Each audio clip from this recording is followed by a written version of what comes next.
It's a beautiful day for baseball in Atlanta, Georgia. And as we welcome you to Turner Field, we also welcome you to Sunday Braves. This afternoon here in Atlanta, the Braves go for a 3-game series sweep over the visiting New York Mets. The Braves just 3 games out now in the National League Eastern Division race. Sunday Braves on Fox Sports South is brought to you by your Atlanta Hyundai dealers. Make every Sunday a Hyundai Sunday on Fox Sports South.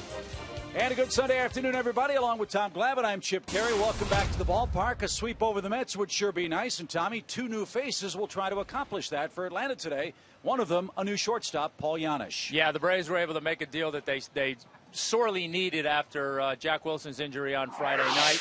And Janisch, they get a guy who has experience and plays great defense. And I think for right now, that's the biggest thing they need out of that position, and it'll buy them some time until Simmons can get healthy and get back in the lineup. Braves rotation gets a boost today, too. Ben Sheets, a former U.S. Olympian and 4-time All-Star, makes his Braves debut. What do you expect from Ben today? Well, he's going to go out there. He's going to strike some folks out because that's what he always does. Now, I think in reading some of his comments on his rehab starts, he's made some mistakes. The mistakes have been put in play, and he feels like that was the reason why he got hit a little bit and gave up some runs. Now, that's normal, and I think what you're going to see from him today is he's going to go out there, he's going to attack the strike zone, and I think he's going to obviously try to limit his mistakes in the zone as much as possible. But look, I've said it all along. I think this is a great thing for the Braves to at least try out. They could catch lightning in a bottle and give themselves more stability in that rotation. Tough hombre to beat, though, for the New York Mets. Johan Santana, the man that has a no-hitter, the first in Mets history, is pitching for the men from Gotham in Game 3 of the series. The Braves indeed go for a sweep at home. Let's see if they can get it right after this.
The Braves try to sweep away the New York Mets.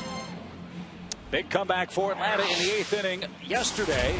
Let's see if this Mets batting order obliges Ben Sheets, who makes his Braves debut. David Wright hits 3rd, Ike Davis 4th, Scott Hairston 5th for New York, and Johan Santana is on the mound. And Tommy, the Olympics are taking place in London, but Big Ben is in Atlanta today. Big Ben is here. He's already done the Olympic thing, but he's here today, fresh off a couple rehab starts for the Braves. So great numbers in his career.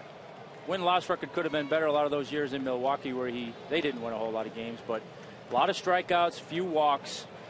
He's going to go out there. He's going to battle today. And his 4 keys to success today: control the jitters. It's his first time out there in a long, long time. His adrenaline's going to be going, so he's going to have to try and keep that under control and manage the mistakes. That's one of the things he talked about in his rehab assignments. He felt like he made some mistakes, and when he did, they got hit, so he's going to want to minimize those. So his first pitch in the big league since July 19th, 2010 was a strike to Ruben Tejada. The Mets shortstop 4 for 10 so far in this 2-game series.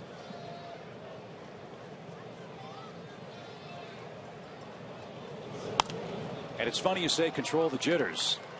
Ben Sheets is an Olympian. He's a 4-time All-Star. This isn't his first rodeo, but I'm guessing it probably feels like his big league debut. It's his first rodeo in a while, so he's been through a lot to get back here. There's always the anxiousness of how are you going to hold up and how are you going to perform. Look, there's not too many guys that put on a uniform, particularly as a pitcher, and don't have some jitters when you go out there.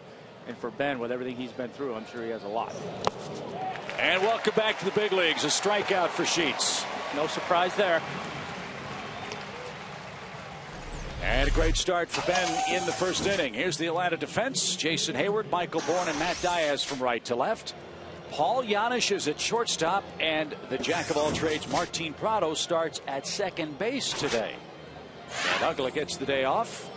And there is the newly acquired Paul Janisch, acquired by the Braves from Cincinnati. So, yeah, you've got a couple guys out there in uniform today that are experienced probably some jitters a little bit and just want to try and stay relaxed. And ultimately, when you get in that situation, the best thing you can do is just trust yourself to do what you've been doing all your life. Inside to Danny Murphy, a ball and a strike to the Mets second baseman. This is a man that's always hit the Braves pretty well, has not done so in this series. He's only 1 for 10.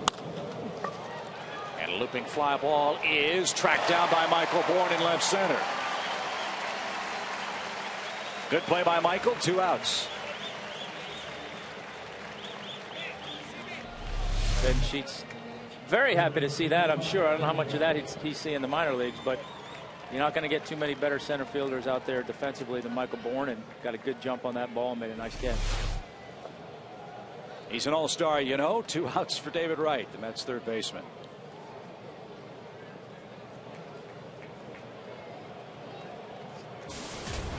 David Wright, a great year for New York.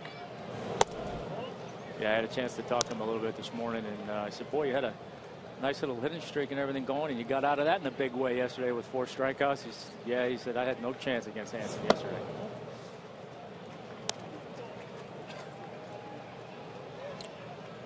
Two balls and a strike.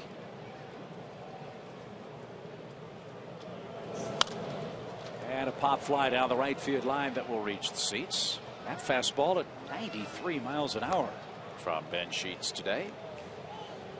C.B. Buckner's the man calling balls and strikes. Bill Miller, Dale Scott, and Atlanta's Dan Iasonia, the umpire at third. Boys had a little controversy in yesterday's game.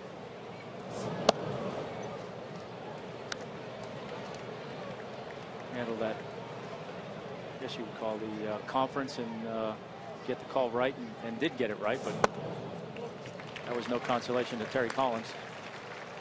David Wright walks, and here it was. This play was ruled a catch. It wasn't, and Martin Prado was doubled up.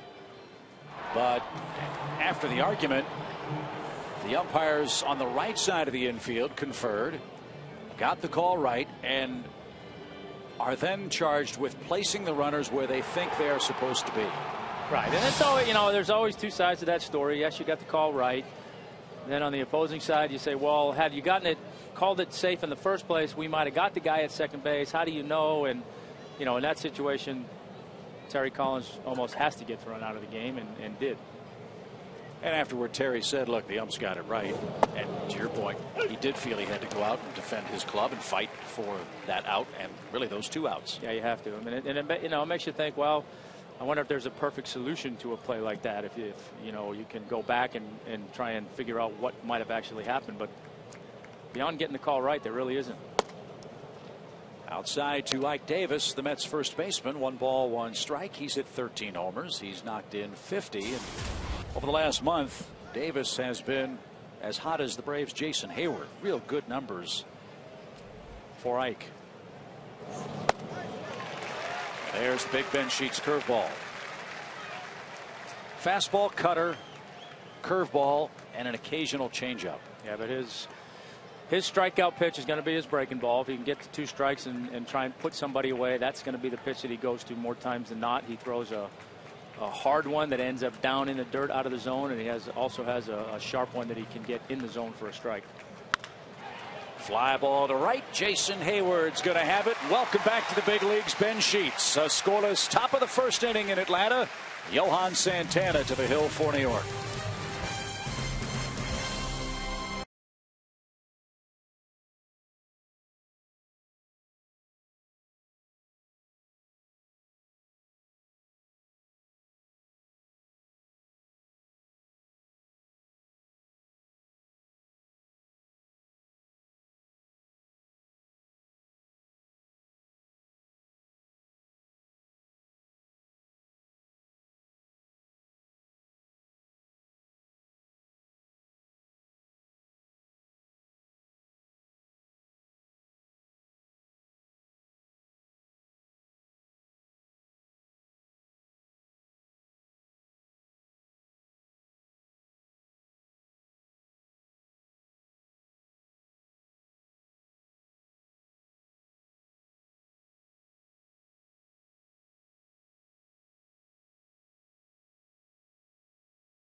Today, red hot, winners of 6 straight and only 3 games behind the Nationals. In the National League East, Bourne, Prado, Hayward, and Jones, the first 4. Freddie Freeman, new Papa Brian McCann, Matt Diaz, Paul Janisch at shortstop hits 8.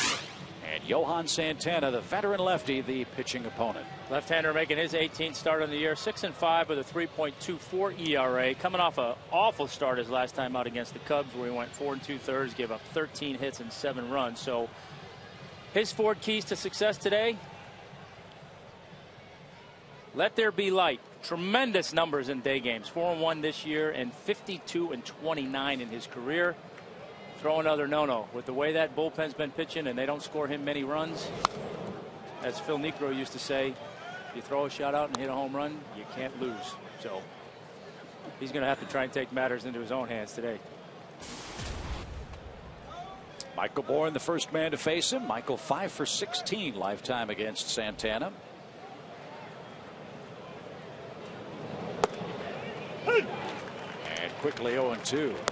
And he's a guy that I've always enjoyed watching pitch, and particularly a couple years ago when he was on his game, one of those rare guys that threw hard and had great command. Doesn't throw as hard anymore, but still can get it up there around 90. Still has as good a changeup as anybody in the game. And that slider from time to time can be devastating. Is he pitching more like you did now in this stage of his career? Yeah, a little bit more. I mean, still has more velocity than I did, but. Oh, that's off the plate. Just off the plate, 2 balls, 2 strikes. But yeah, he's more of a, there were times in his career where he could just rear back and here you go, boys, try and hit it. He can't do that as much anymore, and has learned how to. He handles that little bouncing ball, and a good sign perhaps for the Mets. Remember, in his last start, Santana also turned his ankle while running the bases. And that ankle was tested very quickly. Although he is slow getting back to the mound, it may not be 100%, but at least the Mets know what he can and cannot do as far as his mobility is concerned. Yeah, that's certainly something they'll keep an eye on. His comments were that he felt like he was supposed to start Friday. That was his next turn in line after the break, and their staff, their doctors wanted to push him back a couple more days. He felt like he could have pitched on Friday, but common sense were the things that said, hey, let's push it back a couple more days. It's not going to hurt any. But, you know, sprained ankles are the kind of things that they take a while to go away. And that it's his right ankle, is that more problematic for Santana? Well, you know, it's his landing leg, so you got to be, you know, you got to be mindful of that. Obviously, you know, you'd hate to see a guy favoring his landing leg as much as drive as you get off that push-off leg. Obviously, while that landing leg becomes your foundation to everything after that, and how well you're able to move around. So it could be. He misses low to Martin Prado. Getting a start at second base for the Braves today. A couple of things in play. Prado's been a hot hitter, number one. Number two, Dan Uggla does not hit Santana well at all. Dan's 1 for 21 lifetime against Johan.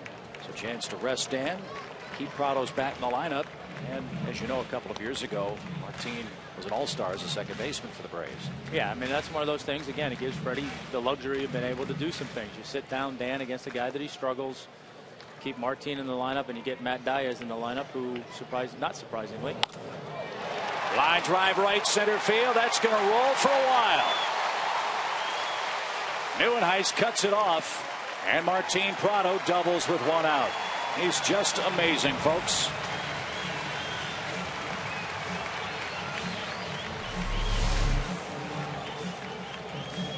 Well, tried to go with the changeup, left it up in the zone, and anything up in the zone is dangerous to Martin Prado. He sat on that changeup, drove it to the opposite field, and got a nice double right there. But to finish my thought, you give Dan an opportunity to sit on the bench, have a break, keep Martin's bat in the lineup, and you get Matt Diaz out there, who hits every left-hander on the planet very well. So an RBI chance for Jason Hayward. He had the game-winning hit yesterday. And a ground ball to the right side. Gets Prado to third base, but that cost the Braves their second out. So the choice for the Mets. Do you pitch to Chipper Jones or do you pitch to Freddie Freeman? Chipper's hitting 14 of his last 15, and Freddie Freeman has destroyed Mets pitching all year. And Chipper is the subject of our Academy Sports and Outdoor leaderboard. See there, second in all-time career hits or home runs, excuse me, against the Mets. Some pretty good company on that list as well, with all the other lists that Chipper finds himself on these days.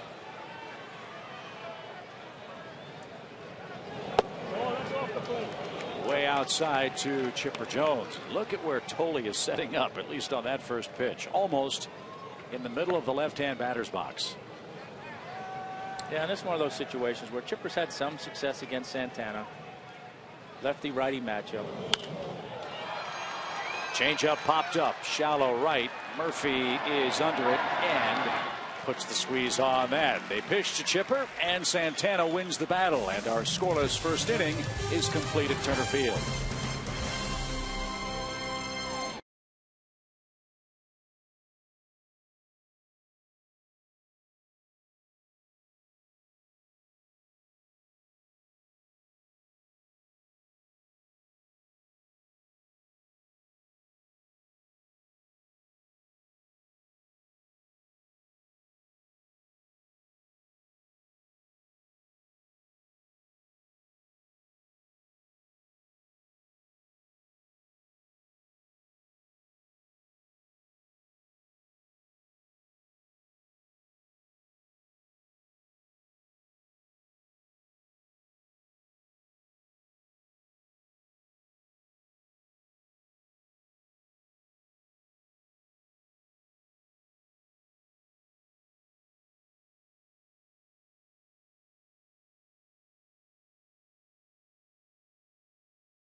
It's time for our AT&T Uverse trivia question. Ben Sheets making his Braves debut today, and his career 3.62 strikeout to walk ratio is third best among active pitchers.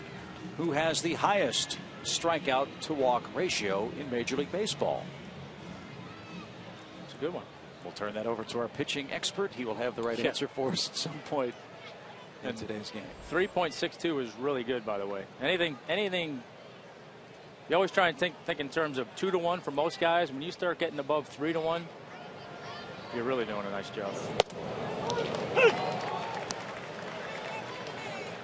Sheets pops a fastball into Scott Hairston, the Mets left fielder, who's 2 for 6 in the series.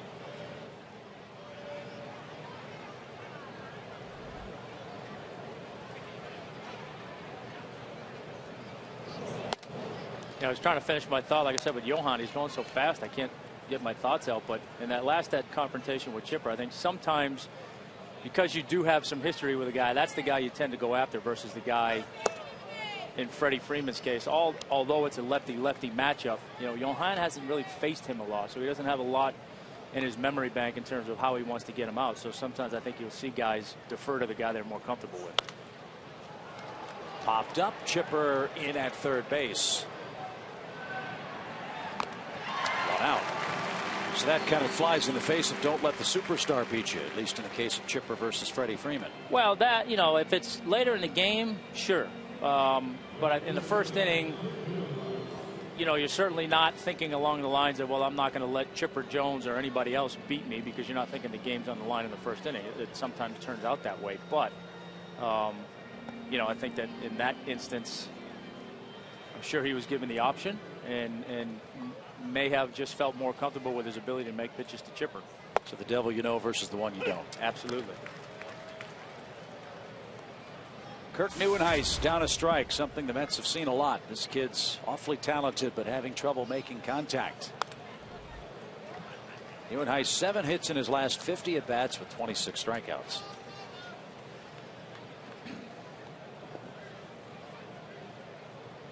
Yeah, you'd think he took strike 1 right there, which hasn't seen Ben Sheets, which is not a surprise. But sooner or later, you think he'd start swinging early to stay out of the strikeouts.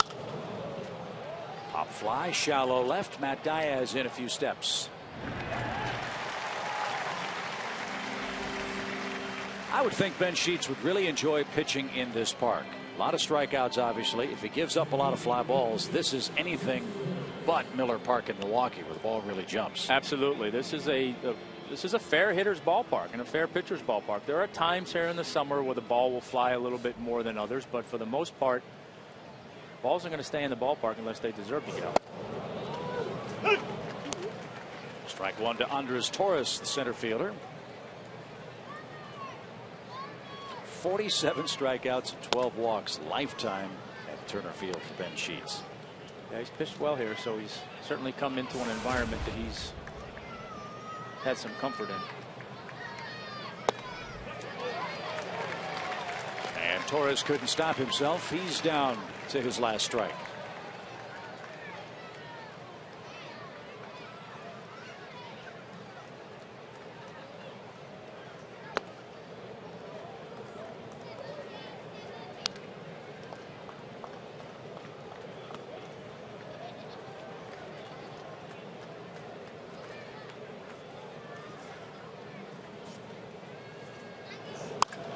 And a line drive toward Diaz, who gives ground in left. Ben Sheets works a perfect top of the second inning, and our game remains scoreless.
South is brought to you in part by Academy Sports and Outdoors, by AT&T, by Delta Airlines, and by Ford. With Braves legend Tom Glavine, Chip Carey back at the ballpark. Scoreless game now as we head to the bottom of our second inning. Martin Prado has the game's only hit. That was a one-out double in the first against left-hander Johan Santana.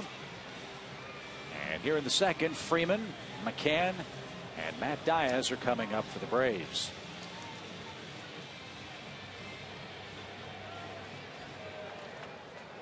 Look at Freddie Freeman's average, now in the mid-270s. He's got a very hot streak going. He's hit safely in 6 consecutive games. And during that stretch, Freeman 11 hits and 22 at-bats.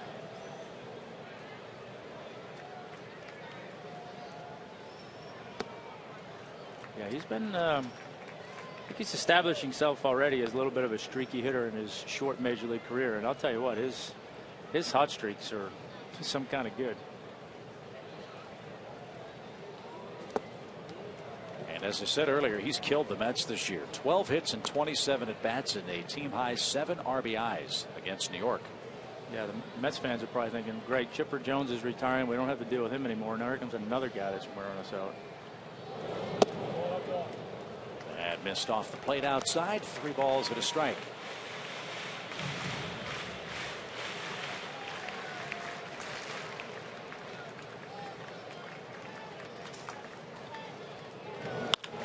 Hot shot to Ike Davis at first. And Santana steps very gingerly on the first base bag for the first out of the inning. Base is empty for Brian McCann, the subject of our Georgia lottery hitting the jackpot.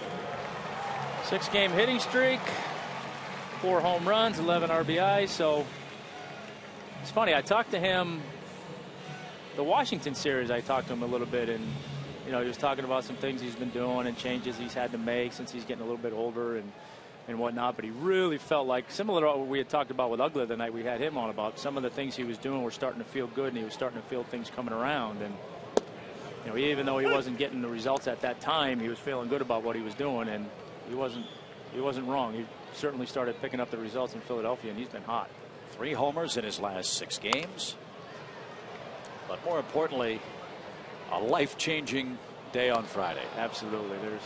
Talked to him a little bit about it today, and he was giddy with excitement about it, and giving me a hard time because he heard me say that I hope it looked like Ashley and not him. So yeah, news travels fast down there, doesn't it? Yeah, so he said, no, he looks just like me. I said, oh, Ashley must be thrilled about that. Well, no, I see. Great for him, great for Ashley. It's a great time in your life. And look at McCann go the other way, and he spoils the shift. David Wright looked to his left as if to say, are you kidding me? How did he hit that ball to left field? Well, that's the other thing he said too. Maybe that speaks in the face of the shift, but hit that ball down the line left field. But he did say yesterday when he came back, he's obviously hadn't had much sleep. He said, man, my bat felt like it was 900 pounds in my hand yesterday, and that might be some more evidence of that. But gave him the advice you give every player that has a baby: get your sleep on the road. Get used to the no sleep rule, that's for sure. 1 on, 1 out for Matt Diaz. As Tom mentioned, Matt has great numbers against Santana. 18 hits in 35 at bats.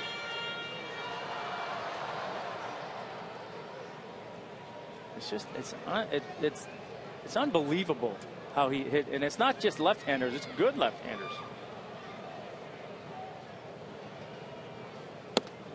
Joe calls Matt the hitting fool. We've seen in his Braves career, he'll take a wild swing on strike 1, another wild swing on strike 2, and then he hits a laser to right or pulls the ball down the left field line. So how do you pitch a guy like that? Well, you have to have your scouting reports in order and have and know that he has a tendency to do that, and don't be fooled by the fact that he takes a bad swing once in a while. Reminds me a lot of Javi Lopez in that regard. I used to see Javi. You could see it coming. A pitcher would throw him a curveball or an off-speed pitch for strike 2, and Javi would take a bad swing at it, and you'd know inevitably, well, he's going to throw that one again, thinking, oh, boy, he looked terrible on that pitch, and sure enough, they'd throw the same one, and Javi would hit it in the seats. And, you know, some guys just have a knack for doing that. They'll maybe get fooled by it or just take a bad approach, but they see it again, and they're all over it. Good stop by Tolley. That pitch evens the count. 2 balls, 2 strikes.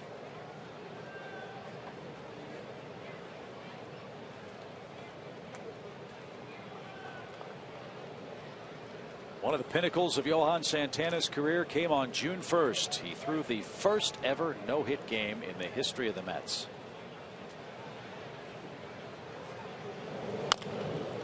As a slow roller is hit out towards short. Nice play by Tejada. Runner to second.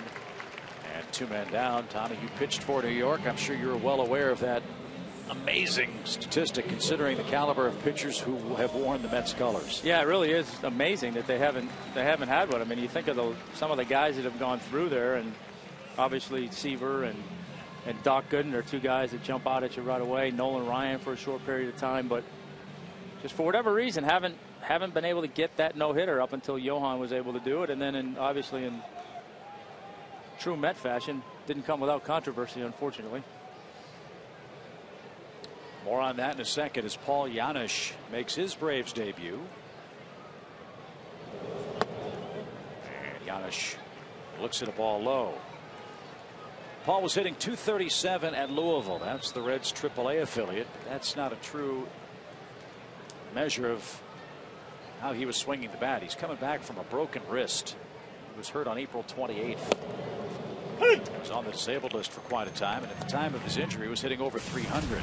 Well, look, I mean, the Braves have a rarity in Simmons in that they're going to get great defense and offense. You know, in the shortstop position, if you can get both, that's great. But primarily, you want defense, and this guy's going to provide that for them. Belt high inside corner, 1 ball, 2 strikes. You know, and certainly with, like we talked about on Friday night, with the injury to Jack Wilson, now you're really behind the 8 ball where you got to try and pull something off. You know, I think this was a perfect fit for the Braves to be able to go out and get a guy that can play great defense for you and buy some time for Simmons to get back. That ball bounced about 4 feet in front of the plate.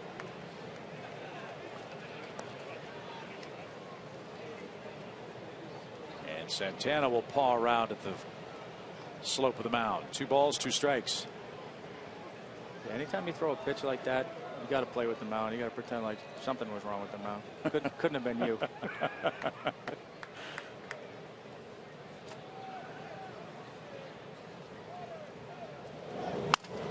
Looping line drive is handcuffed by Tejada, but he hung with it. Good bit of base running there by Brian McCann. He almost blocked that ball headed toward the Mets shortstop, but we're scoreless after 2.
Baseball in his first start as a member of the Braves ball club. He's allowed just one base runner. That was a walk to David Wright. I'm Chip Carey with the master of Twitter. Tom Glavine is on Twitter.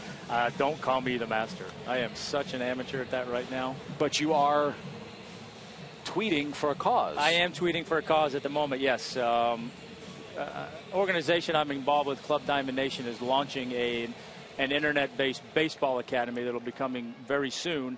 And in the meantime, trying to draw attention to their site and what they're doing. They've got this contest between myself, Jenny Finch, Barry Larkin, Kevin Long, Jack Cust, all guys that are involved. And whoever gets the most votes gets a nice big check for their charity, and mine is Cure Childhood Cancer.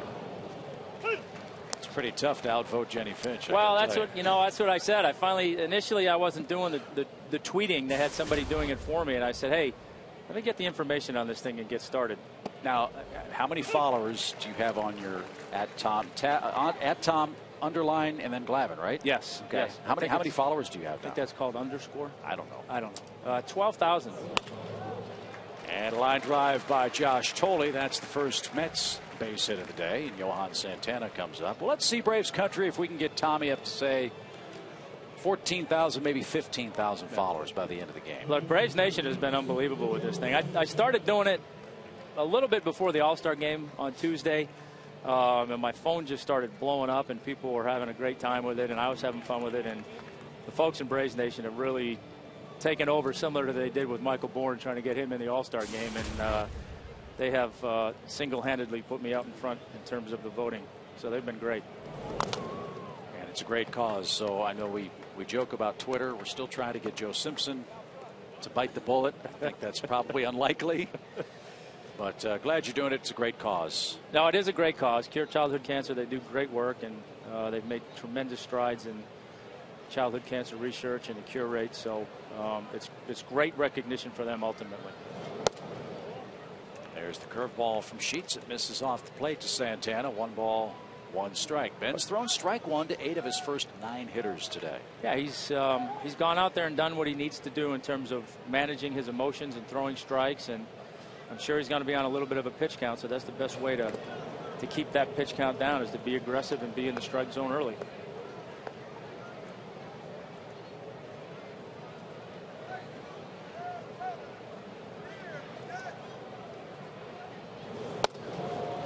And he misses low to the pitcher. Santana's trying to give him an out. 2 balls and a strike.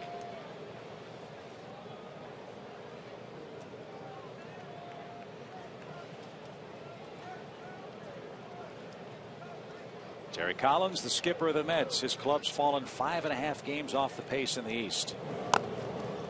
New York has lost 3 straight games. Not the way you want to end the first half or start the second half. No, and it kind of gets overlooked a little bit, but this is such a critical week coming out of the All-Star break, and you really have a chance to solidify some things, either get yourself back in the race, maybe in some instances fall out of the race, and a lot of movement can be made in this first week to 10 days out of the break. Strike 3 at the knees. Santana can't punt. Tolley to second.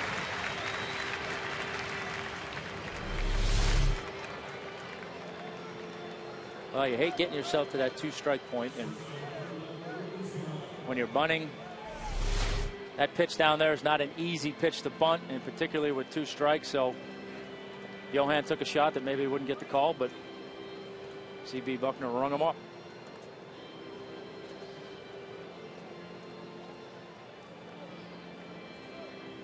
So Ruben Tejada bats with a runner at first and 1 out. Tejada struck out to start the game.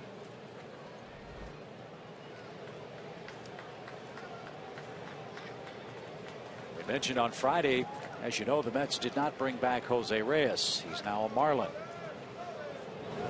I think it's safe to say that Ruben Tejada has shattered everybody's expectations about filling the shoes of Jose Reyes. Yeah, looking at some of his numbers here in their game notes, he's doing a lot of good things. He's highest batting average in the majors on Sunday, so he's figured something out there. Reached base safely twice in each of his last 9 games from the leadoff spot. hitting .382 since returning from the DL in June. So I mean, he's done a nice job for him. And again, as we talked about Friday night, you hate to think in terms of filling somebody's shoes, particularly a player of Jose's caliber. But he's certainly done a nice job. Now, in fairness, he hasn't played as many games as Reyes this year. Tejada's missed some time with injury. Had a quad problem in early May. But most importantly, Tom, he's catching the ball at shortstop. He's catching it. And we talk about that all the time. Strong up the middle. Short, second, center field. You want those guys catching the ball for you, and he's done that. Good fastball from Sheets. He's been sitting low 90s. And low in the zone, too. Yeah. I think the best thing you can do as a player when you're replacing somebody of that magnitude is, again, not try to fill their shoes, but try to make the loss less of an impact, and I think he's certainly done that.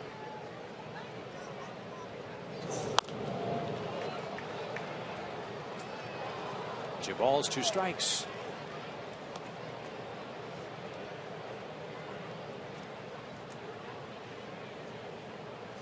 It was a difficult situation for the Mets with everything they had going on, and Jose being a free agent, and ultimately I don't know if they even made him an offer, but they're going to be running up against the same thing with David Wright, and whether they start talking to him this offseason with the option that he has left or not, but they're going to have a tough choice to make with him.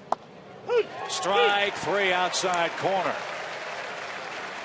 That pitch down in the zone and darting away from the right hand, hitting Tejada. Yeah, it looked like it might have been maybe a little bit of a cutter or a fastball that he cut accidentally, but started in the zone and ran towards the outside corner. Might have been a touch off, but close enough, and C.B. Buckner gave him the call. Now, you're not complaining about No, absolutely not. Slightly off. Sunday getaway day, that's a strike all day long. Here's Murphy. Michael Bourne tracked down a soft pop-up off the bat of Murphy in the first inning today.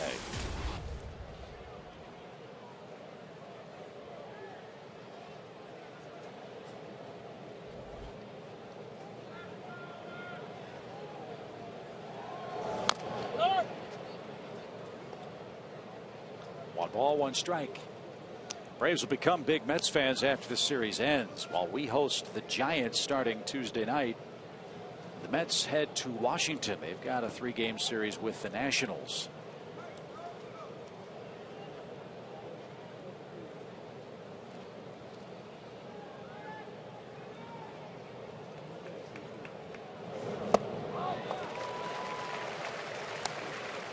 One and two.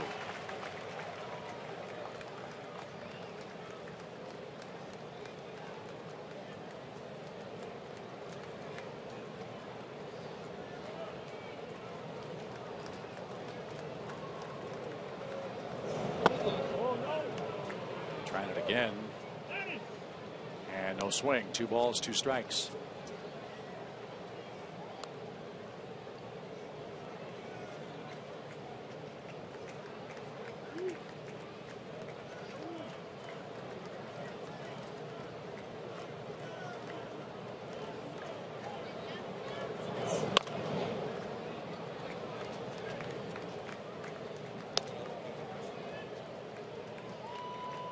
Spoiled one there. It looked like he was looking for a third breaking ball at the at bat, but didn't get it, and did what good hitters try and do, foul it off and live for another pitch.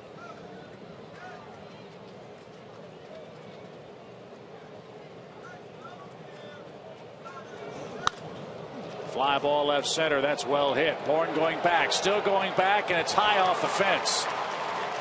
And Tolley will stop at third as Murphy did live to see another pitch, and he didn't miss it. He almost hit it out to left center. A 2-out double sets it up for David Wright. And thankfully for the Braves, the catcher was running at first base, or that's a 1-0 lead. But took a swing, like I said, at that last pitch, like he was looking breaking ball, and Sheets came back with it again, and not a bad pitch. Maybe a little bit up in the zone, but for a left-handed hitter to take that breaking ball and drive it into that gap and off the wall, you got to give the hitter a little bit of credit right there. And it's a nice at bat by Murphy. So we're early in the game. You've got David Wright with 2 outs and a base open, and Ike Davis on deck. Well, if they are going to pitch to him, it's going to be very careful. See if maybe take a couple shots early in the count. See if David will chase something, or maybe Ben can get a called strike on a pitch that David's not looking for. But right here, certainly you'd rather not have David drive 2 runs in. And this is where the Mets have been so dangerous all year. They've scored a ton of runs with 2 outs this year.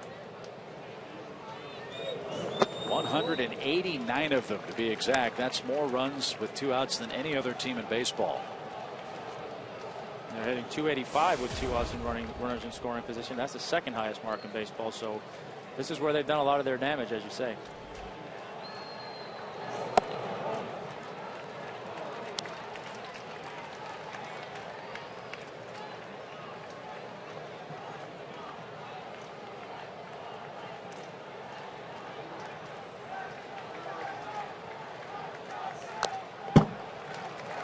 Fouled away, 2 balls and a strike. Good pitch right there, 2-0 count. As a hitter, you're looking fastball. There's a little doubt in your mind with the base open that whether or not you're going to get it, but 92-mile-an-hour fastball on the outside third of the plate. It's a good location right there.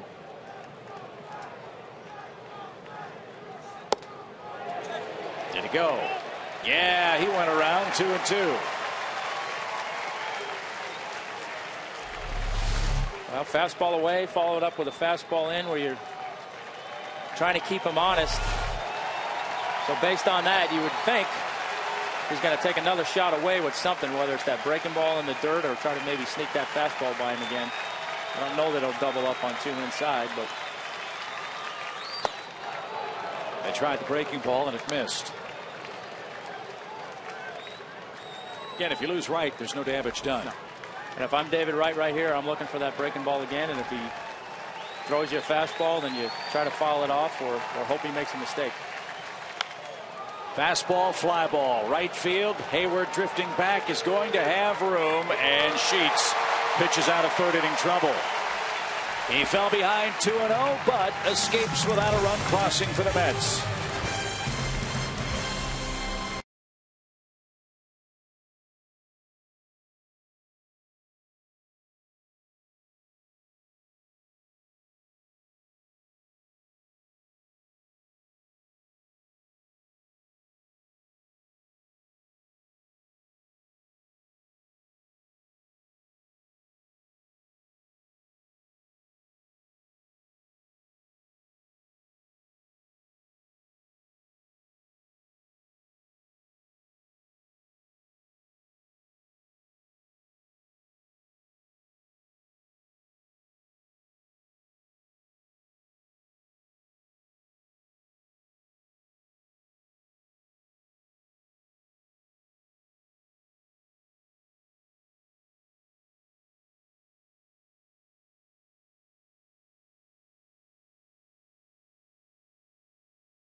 Inning, the Braves come in, the hottest team in the National League. They've won their last 6 games, and their good work offensively is the subject of our SunTrust solid performance.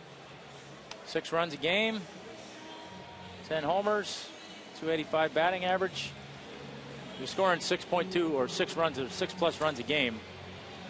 You're going to win your fair share, and the Braves certainly have been doing that, getting good pitching to go along with it, and that's the reason they're on a hot streak. And to your point about action before and after the break, remember the Braves swept the Phillies, have a chance to sweep the Mets with the All-Star festivities sandwiched in between. That's really good work. Yeah, I always want to keep guys focused. That series before not look ahead too much, and then that series coming back where you don't want to let the cobwebs linger too long. Oh, that's it. Ball 1 to Ben Sheets, the Braves pitcher. For all of Ben's good work as a pitcher, not so much of an athlete there. second lowest batting average in baseball history for men with 300 more at bats. Yeah, it's going to be hard for me to tout him as being an athlete with that batting average, but right there, 2 balls and a strike.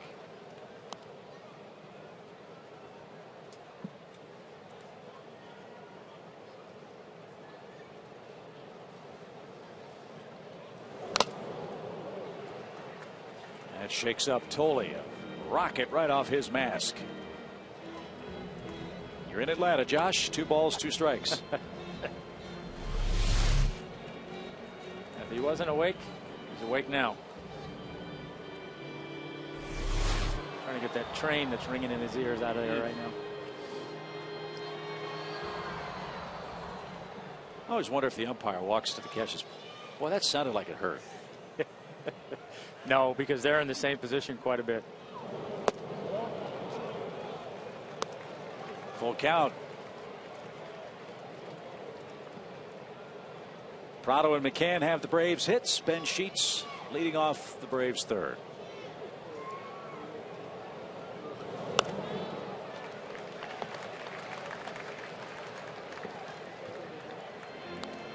Mentioned the Santana no-hitter. Threw 134 pitches in that game. And there was a lot of concern by Terry Collins and those who cover the Mets about the lingering effects of that heavy workload for Johan. And he walks Ben Sheets to start the inning. Good start for the Braves, who will welcome legendary Southern Rockers Leonard Skinner to Turner Field for a free post-game show Saturday, September 1st. That show is presented by Coca-Cola and Delta Airlines. Field passes are on sale for $20. Visit braves.com/concerts or call 800-745-3000 for tickets. But if there has been a lingering effect for Santana, it's been the long ball. Johan's given up 8 home runs in games pitched since that no-hitter against the Cardinals. Yeah, he's 3-3 since the home run. ERA up around 5. I mean, since the no-no. So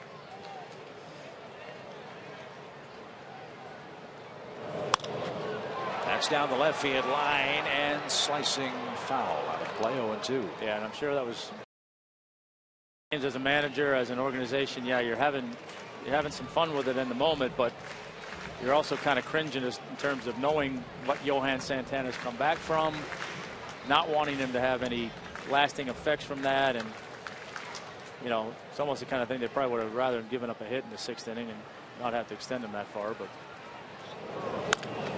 roll to the right side. Davis will fire to second. They'll get Sheets. No chance to get Michael Bourne. I think the Braves are happy to make that trade. Get Ben into the dugout and a fast man at first base.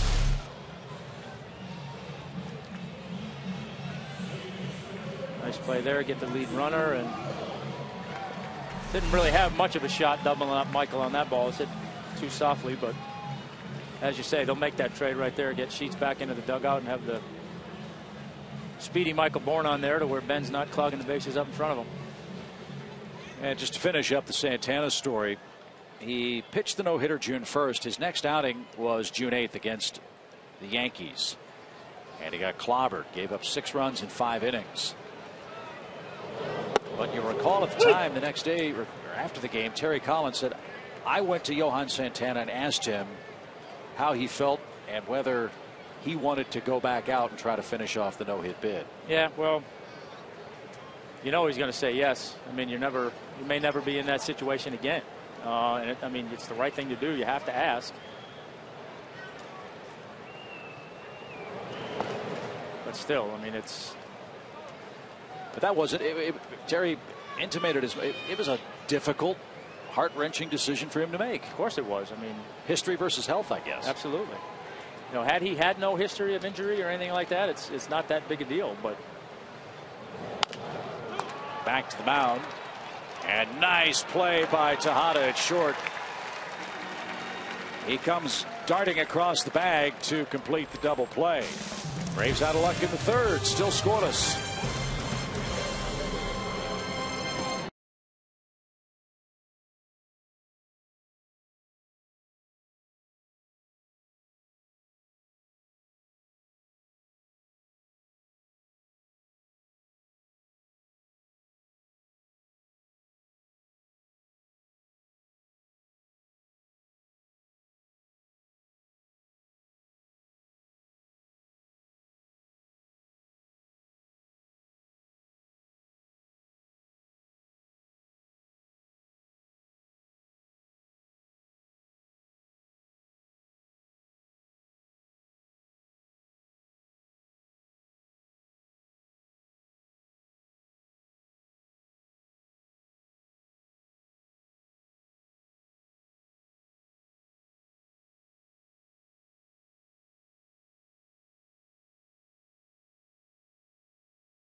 Brought to you in part by the Georgia Lottery, by Jamison Inn, by AT&T Uverse, and by Ram Trucks.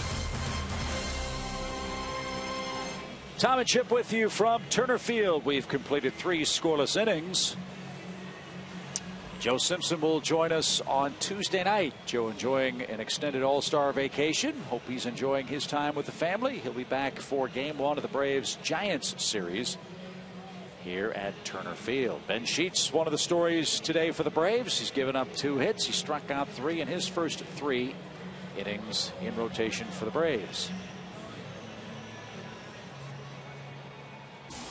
He'll start the 4th with Ike Davis. Davis flying out to end the first inning.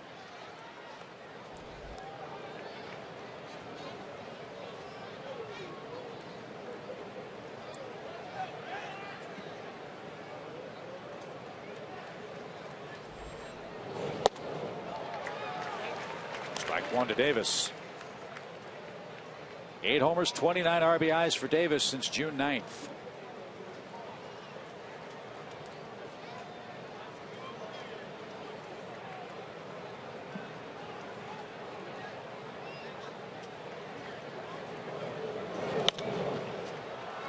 And Ike pops it up. Giannis at short, battling the sun. He's got the glasses on. And Paul makes the play for the first out. You could save up to $300 a year by switching from a gas furnace to an energy-efficient electric heat pump. If you make the switch before August 31st, you may qualify for up to a $400 rebate. For more information, visit georgiapower.com/heat pump.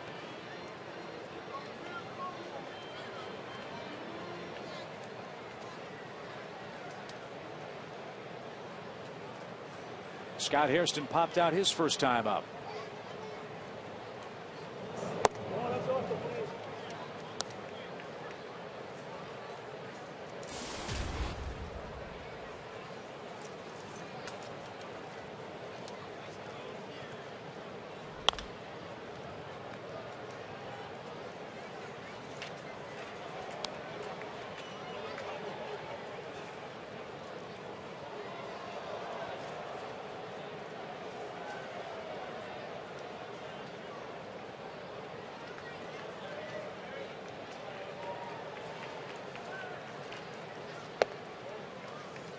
Down and in, 2 balls and a strike.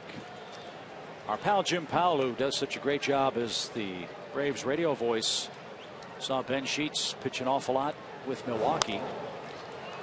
As this ball popped up right side, it's playable for Freddie Freeman. And he goes to a knee to make the catch. 2 outs. Ben has 2 children, one of them who was named Miller after Miller Park. And Jim quipped before the game, the Braves now lead Major League Baseball in children named after stadiums, with Chipper Jones' son Shea on that list too. Yes, they do.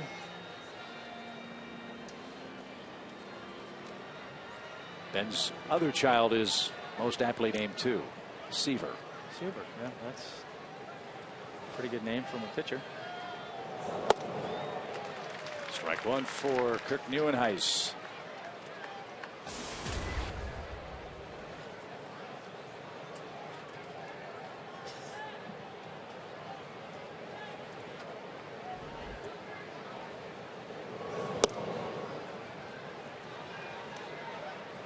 Our Delta Airlines on deck batter is Andres Torres.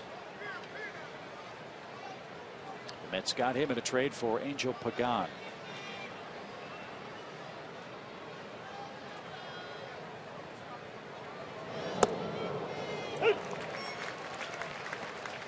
I'm really impressed with his command today. Wow, I am too. And like I say, you just don't know what you're going to get. But made the one mistake to Davis on the double, but I mean Murphy, sorry, but everything else has been down in the zone. But every out's been in the air in the glove of Brian McCann. No ground outs yet.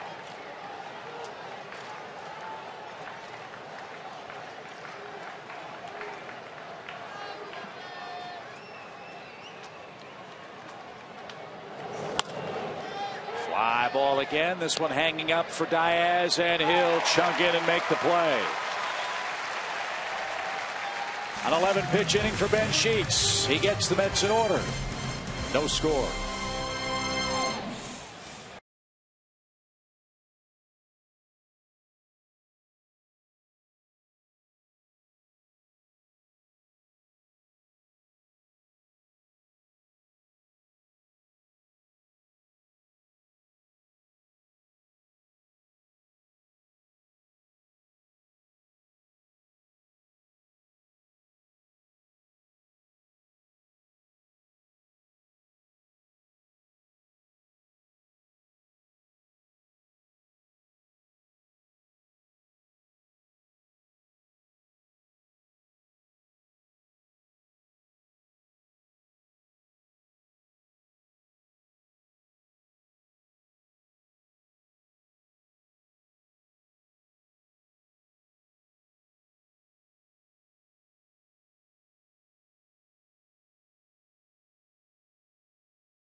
For Sheets and Santana turning back the clock today, both pitching very good baseball, and hope for more good pitching, Tommy, starting Tuesday night on our Jamison Inn upcoming schedule. You see the matchups for the Giants series: Zito and Jurgens on Tuesday, Volsung and Minor on Wednesday, and then Baumgartner and Hudson on Thursday. So some pretty good matchups there. The Braves do miss Matt Cain and Tim Lincecum, which is a little bit of a break, but still going to see some good pitching out of that Giant pitching staff.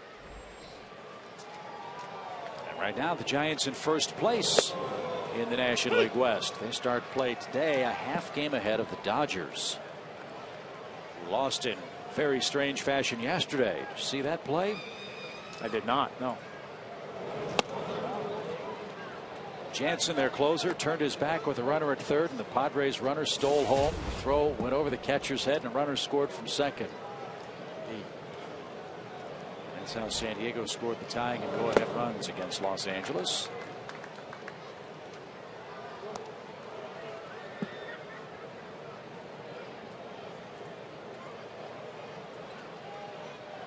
2-1 to Jason.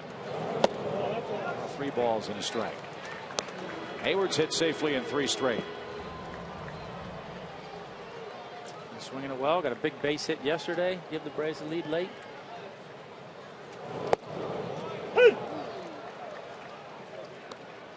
Full count.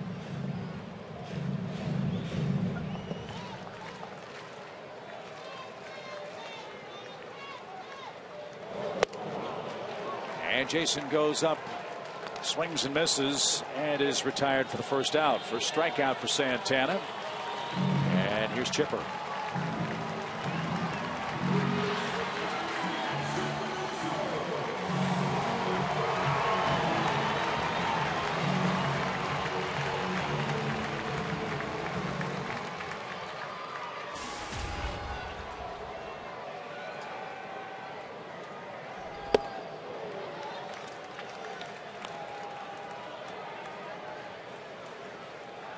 Chipper's 14-game hitting streak, the longest by a Braves player over the age of 40 in franchise history. And that goes all the way back to 1900. Rabbit Moranville had a 10-game hitting streak when he was 41. That was during the 1933 season.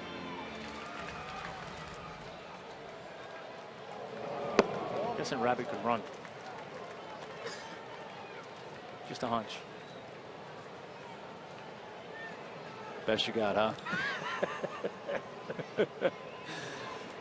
2 balls and a strike. And downstairs, 3-1. Chipper also tied, as Tommy mentioned, with Mike Schmidt, most RBIs by a player whose primary position was a third baseman. He's 1 away from tying George Brett, 2 away from taking over that RBI honor.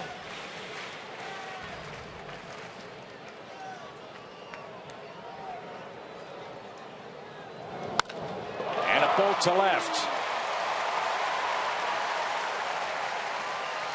Chipper's hitting 15 of 16 games now. And is 27 hits away from 2,700. Santana fell behind 3-1 and tried to throw that fastball down and away. Cut it. Came back middle in and is probably happy that that was just a line drive single. So Chipper keeps up his good work against the Mets and is aboard for Freddie Freeman.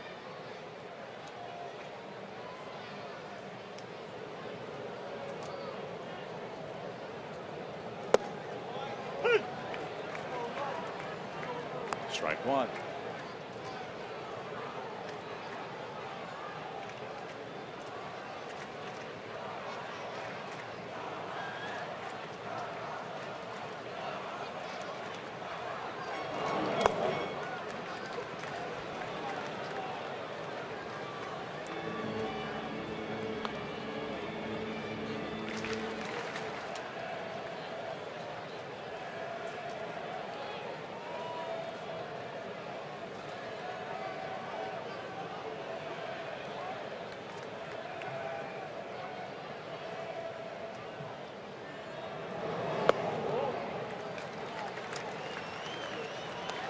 Two balls, 1 strike.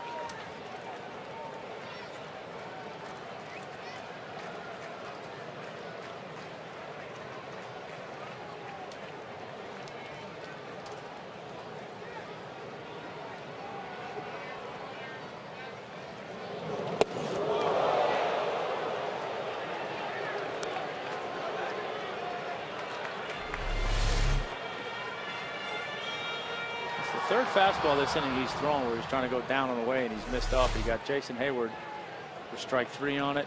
Chipper strike 1, and then right there trying to get in on Freddie's hands, but that one took off on him as well.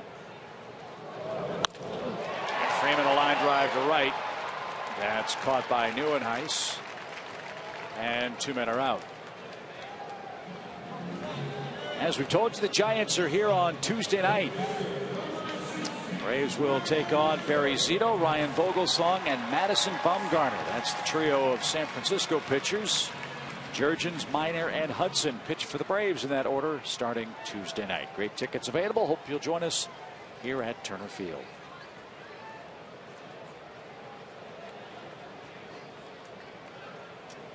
Ryan McCann hit a ball against the shift and was rewarded with his first hit of the day.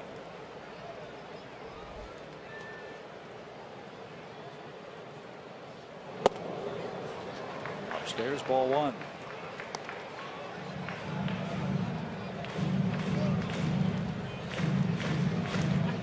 Murphy's playing in shallow right. Tejada's playing behind the second base bag. David Wright's playing where the shortstop usually would.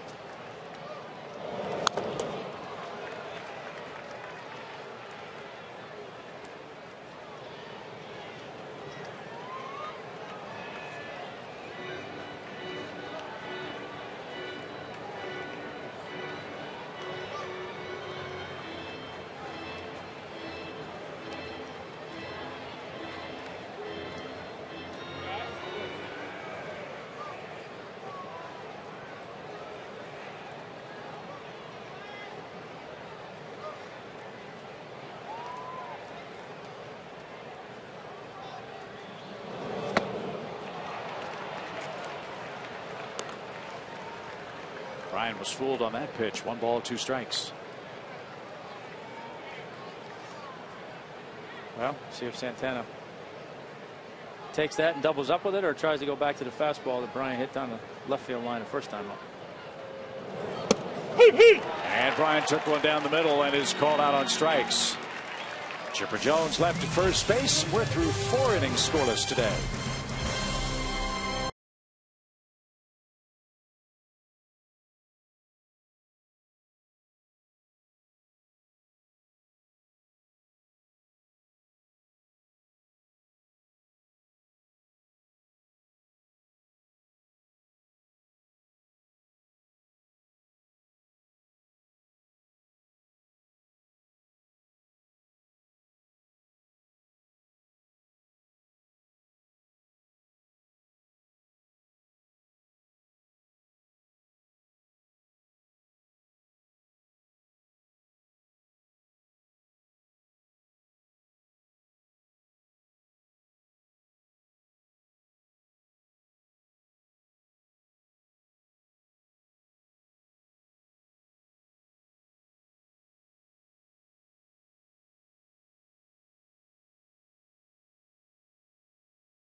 Part of the order up for the Mets: Torres, Tolley, and Johan Santana. Back to the AT&T Uverse trivia question. Giving you a couple of innings to think about it. Ben Sheets' career 3.62 strikeout to walk ratio is the 3rd best among active pitchers.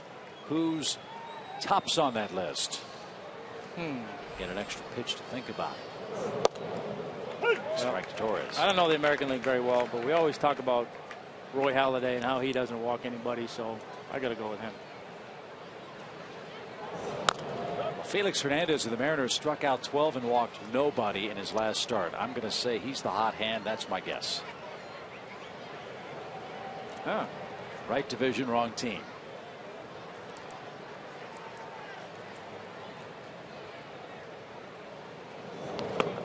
Halladay was 2nd on the active list. The all-time leader is a man named Tommy Bond, who pitched in 1876.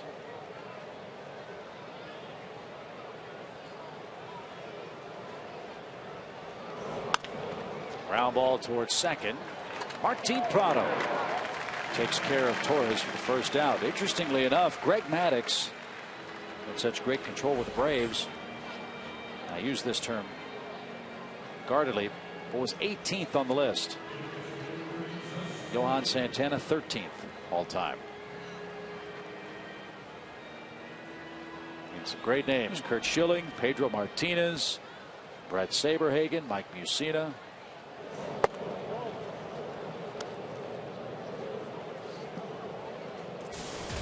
And Ben Sheets, number 10 overall, but number 3 among actives. Well, I could have stayed here all day and I would not have gotten that right. 1 ball, 1 strike to Josh Tolle. He has one of the Mets' 2 hits.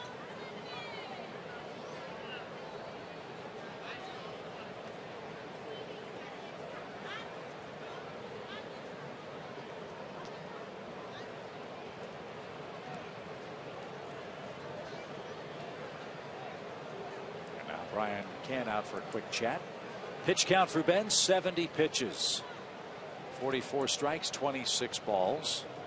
That ground out by Torres, the first ground ball out he's recorded in the game. Everything else has been a fly out to go along with 3 strikeouts in the game.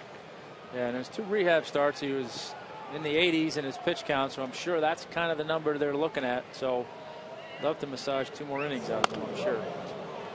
Pay much attention to the hits, the runs that Ben allowed in his 2 AA starts? No. More times than not, when you go down there and do that rehab stuff, you give up more hits than you typically would, and it's hard to explain, but I think it's in large part because those kids down there, they don't really have an approach yet. They just see ball, hit ball, you know, and as a pitcher, you might, in your mind, you're thinking as a big leaguer, and you're thinking, oh, I got this guy set up perfectly for this pitch, and when he has no idea what you're trying to do, so you're not really fooling him. Swing and a miss by Tolle. He's the second out. Yeah, Tim Hudson joked about that when he came back from his rehab stints. He said, I don't think I could survive A ball because those kids swing at everything down there. They do. They swing at everything. And you, like you say, you might think you have them set up for an off-speed pitch. You don't. You might have thrown 3 off-speed pitches in a row and you think you got them set up perfectly for a fastball in, but they'll turn on it like you told them it was coming. So, I mean, that happens a lot. I think the number you look at was the strikeouts. Got a lot of strikeouts. I think 10 strikeouts, 1 walk. So clearly his stuff was good, and I think that's more of the barometer than how many hits he's given up. Well, his stuff's been really good today. And if you think about the potential of Ben Sheets pitching like this every 5th day in rotation, boy, what a solidifying presence he could be for this Atlanta rotation, which I think you would agree, Tom, has been anything but consistent this year. Yeah, it has. I mean, it's had its issues. You know, there's some talent there, but it's certainly had its issues. It's had to deal with some injuries, some inconsistencies. So, you know, all that's part of the equation. And then again, like I keep saying, lightning in a bottle. You can get Ben Sheets to go out here and do this or something similar to it for you every 5 days. Then that's a great veteran presence that you have going out there for you. Santana pops one up, shallow right. Prado drifting out. Martinez got it. Ben Sheets set down 7 straight, and he's through 5 shutout innings, allowing only 2 Mets hits.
Georgia Power, by Sherwin-Williams, by Toyota, and by Academy Sports and Outdoors.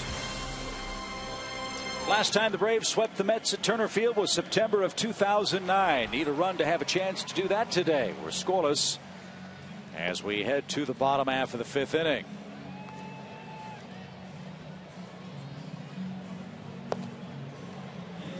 Who will be the offensive superhero against Johan Santana? A man that pitched exceptionally well against the Braves on opening day, you'll recall. And a guy that has to be considered, Tommy, a very pleasant surprise for the Mets, for he too coming off, as we said, some very serious injury problems for this New York club. Yeah, they've got to be thrilled not only with his health, but what he's been able to provide for them every fifth day. He's had a couple bad starts here and there, but for the most part, he's gone out there every time and given their team a chance to win. They just haven't scored a lot of runs for him. And the same story for him today is Ben Sheets with 5 shutout frames. And Big Ben's due third in the fifth inning. Matt Diaz, Paul Janisch up ahead of him.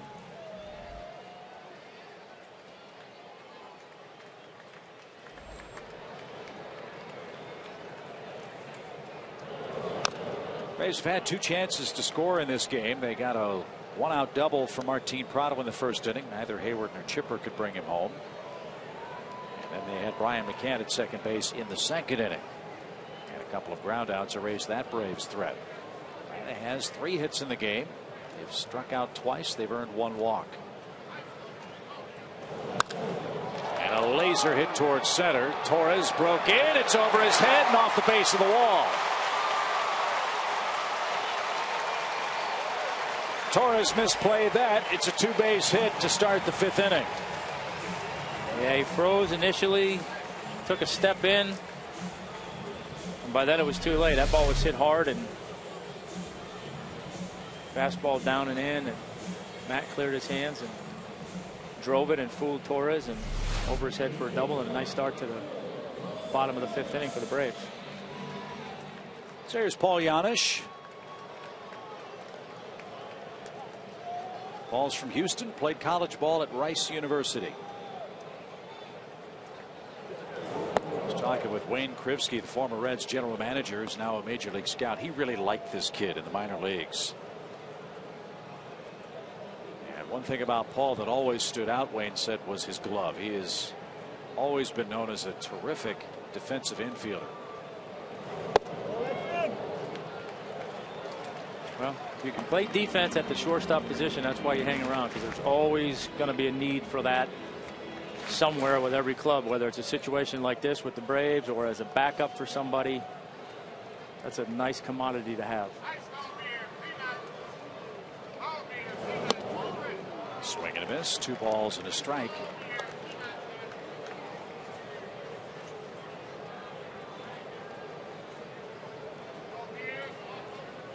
The Braves traded Todd Redmond to Cincinnati to get Janisch from the Reds.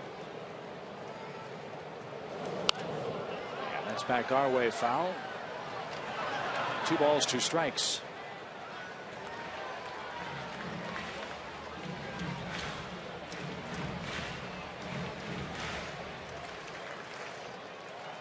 In years past, this would be where Santana would go to that changeup. So see if he goes for it here to try and get the strikeout to keep Janisch from moving Diaz to third. Excuse me.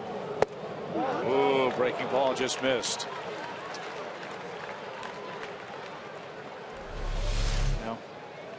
Not sure if it missed or not, but as I said earlier in the game, I think that's a strike. But in this case, glad he didn't call it. And he walks Janisch. Boy, that's a big no call. Instead of it being strike 3 and a now Sheets, who doesn't swing the bat well, can help himself with a bunt and turn it over to the top of the order. Yeah, big difference between 1 out and a runner on second versus no outs and runners on first and second, obviously. So now in this situation, don't be surprised to see the Mets put a play on here. You know, with Sheets not having played in such a long time, probably hasn't had much, if any, opportunity to work with the bat. So Let's see if the Mets will take a shot at trying to either get that runner at third here, or maybe turn a double play up the middle somehow and try and take advantage of Sheets not having been in the batter's box very much.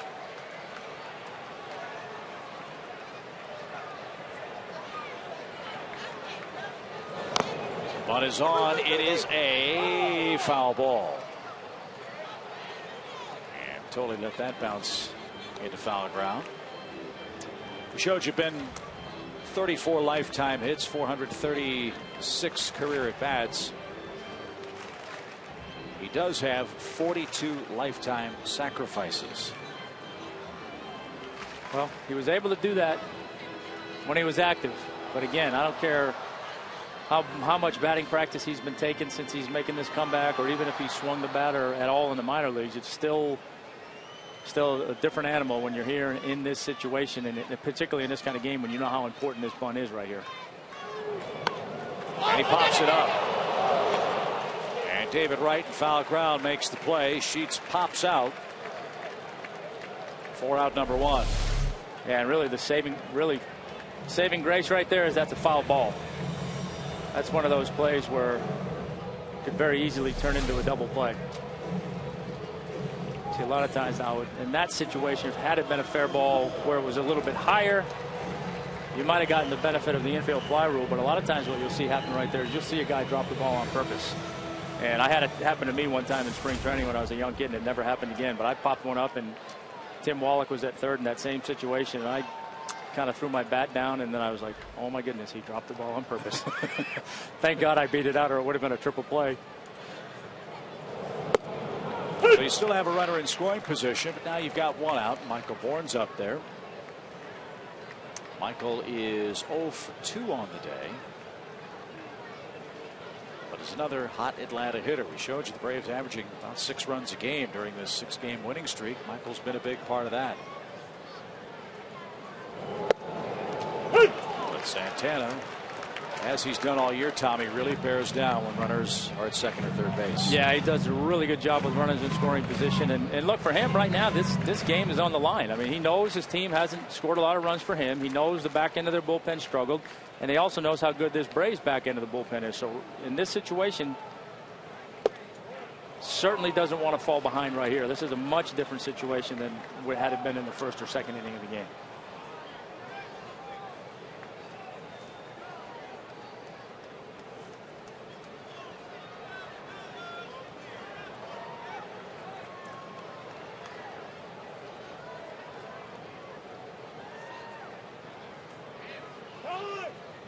Oh, very late time granted by C.B. Buckner. And Santana a little frustrated. Not sure who requested time, Bourne or the catcher.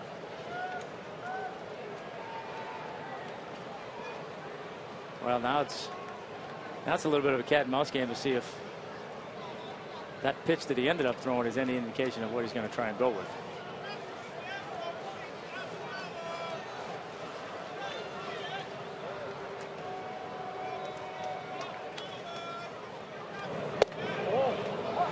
Ooh. That barely missed. Santana hand on hip, wanted to know where that was. So does Dan Warthen and Terry Collins. That's another good pitch, pitcher's pitch, and I think that pitch has been called a couple times today, and I think that's where guys start to get frustrated.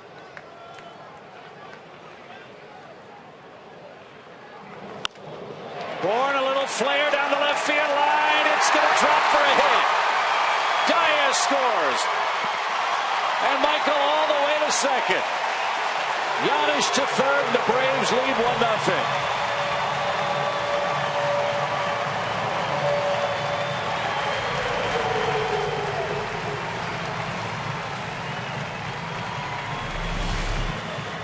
They missed with the fastball, went back to the breaking ball, and Michael a little bit out in front of it, but sometimes you'd rather be lucky than good. Got enough of it to sand wedge it down there into the little triangle in left field, and run scores, double, and second and third now with one out. And Johan Santana, to me, looks a little frustrated. I think he thought he had Bourne struck out, and then Michael with a little soft pop-up that costs him a run, and now 2 more Braves runners in scoring position with the teeth of the order coming up. Well, I see if somebody out there is going to give C.B. Buckner a little talking to when he gets out there, but you're right, and that's the second time in this inning in Johan's mind. He had Dan Worthen having a little conversation with him right now, but in his mind he had Ben Sheets struck out, which would have been a runner on second, and there goes Dan Worthen. I can't say that I blame him, and that's what I'm talking about. When you establish that you're going to call those pitches, and now all of a sudden you get into a situation where the game's a little bit tighter, and we go back, the pitchers go back there and they don't get it. That's when you see the blood start to boil, and that's exactly what's happening right here. In their mind, he's made 2 pitches this inning that have been called strikes already. Didn't get either one of them. And in their mind, they should be looking at runner on second with 2 outs right now and nobody in. Dale Scott restores a little order. Johan Santana talking with Bill Miller, the first base umpire. Dan Worthen ejected here in the 5th inning. Now Terry Collins talking things over with Dale Scott.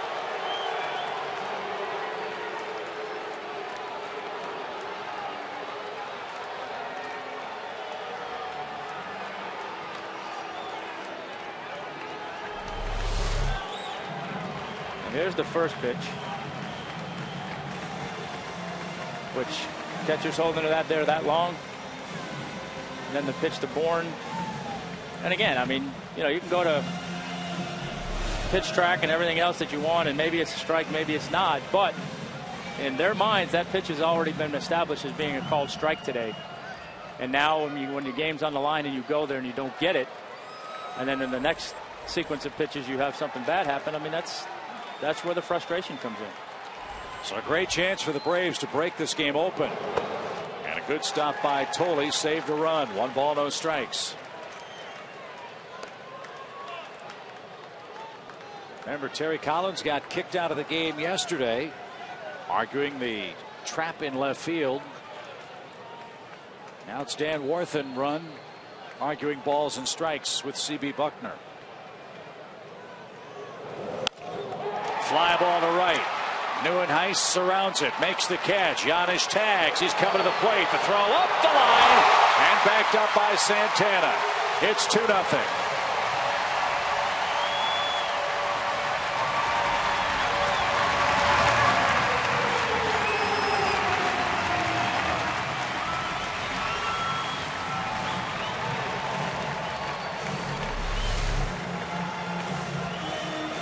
Good at bat by Martin. In that situation, you're looking to bottom line hit a fly ball to the outfield, so you look for a pitch up in the zone that you can lift into the outfield. Martin did a nice job of waiting to get a pitch up in the zone.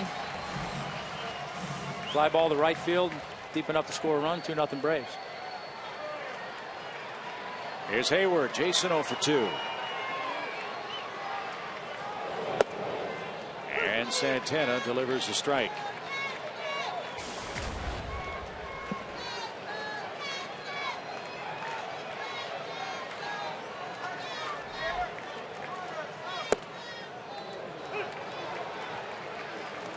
Looking ahead to the 6th. The top of the New York order will go to work. There's bullpen silent. Big Ben Sheets staked to a 2-0 lead.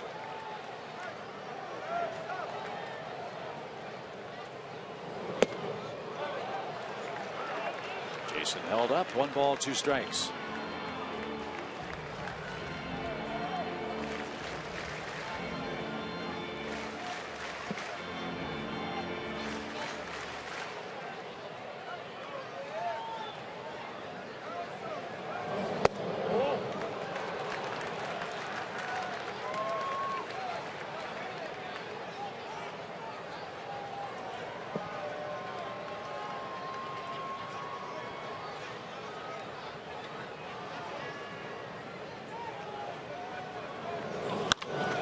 Shot 3-0.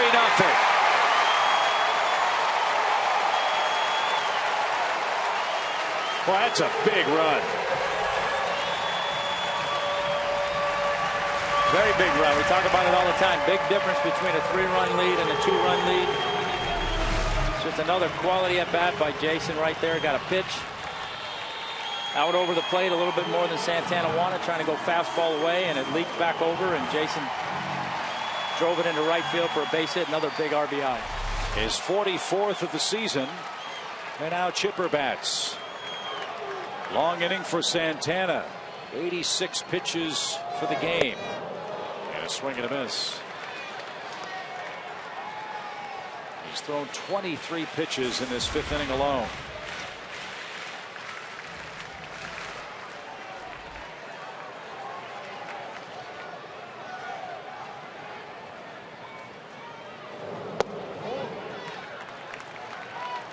By the way, Jason Hayward last year, 42 RBIs in 128 games.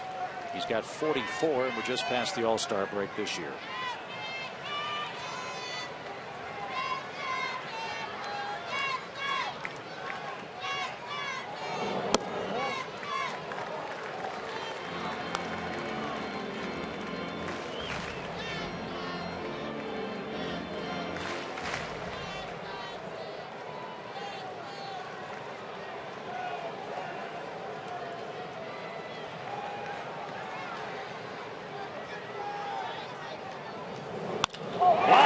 Center field by Chipper.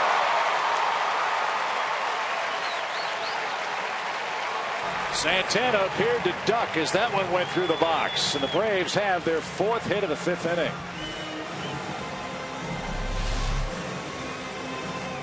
Look like another fastball that is catching too much of the plate. I think when he's trying to go to the corners away, he's not quite getting it there, and it's leaking back over the plate, and the Braves haven't been missing it.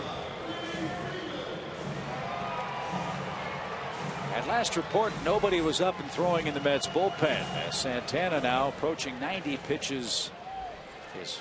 Is right at 90 pitches. He's only gone over the 100 pitch mark twice since throwing that no-hitter. There is activity beginning now. As Freeman pops one left side, David Wright gives chase and won't have a play. Strike one. That's Ramon Ramirez.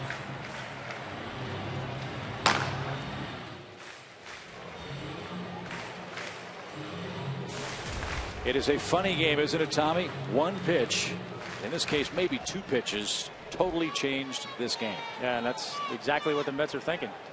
Should be out of this inning with no runs in their mind. Fly ball belted right field and deep and gone.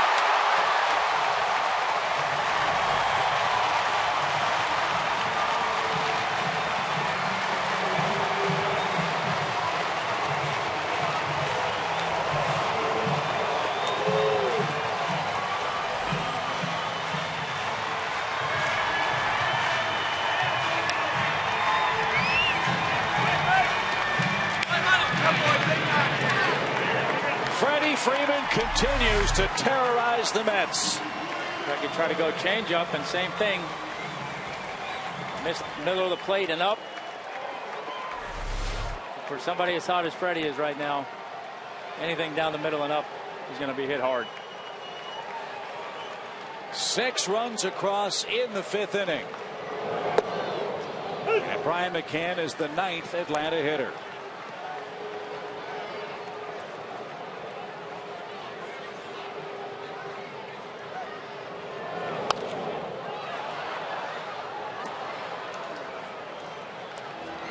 Thirteen hits in 30 at-bats for the Braves first baseman against New York. That was his 2nd homer, and 10 of his 54 RBIs for the year have come against New York. McCann strikes out. Johan Santana a long look in at C.B. Buckner, who says, I don't want to hear it. 6 runs across for Atlanta in the 5th. A big lead for Big Ben Sheets.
erupt against Johan Santana.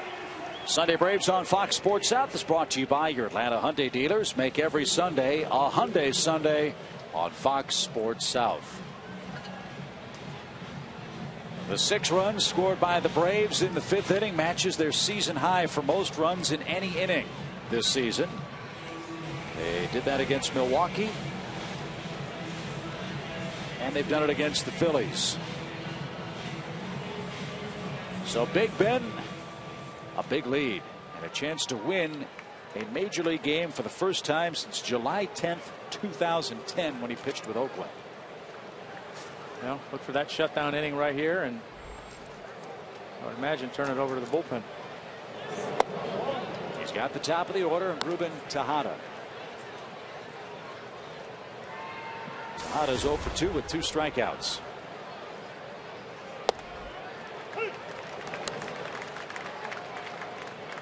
Well, our cracked statisticians had it right again, Tommy. They're averaging 6 runs a game in the 6-game win streak, leading 6-0 today. First chance for Giannis at short. He glides and guns. He's got a good arm. 1 out. 8 in a row retired by Sheets. And we invite you to go behind the scenes with legendary pitcher John Smoltz during his induction to the Braves Hall of Fame. Our cameras follow John through the entire weekend of events as he's celebrated by family, friends, and Braves alumni. Tune in to Spotlight John Smoltz Hall of Fame weekend. It premieres Wednesday after the Braves and Giants on Sports South.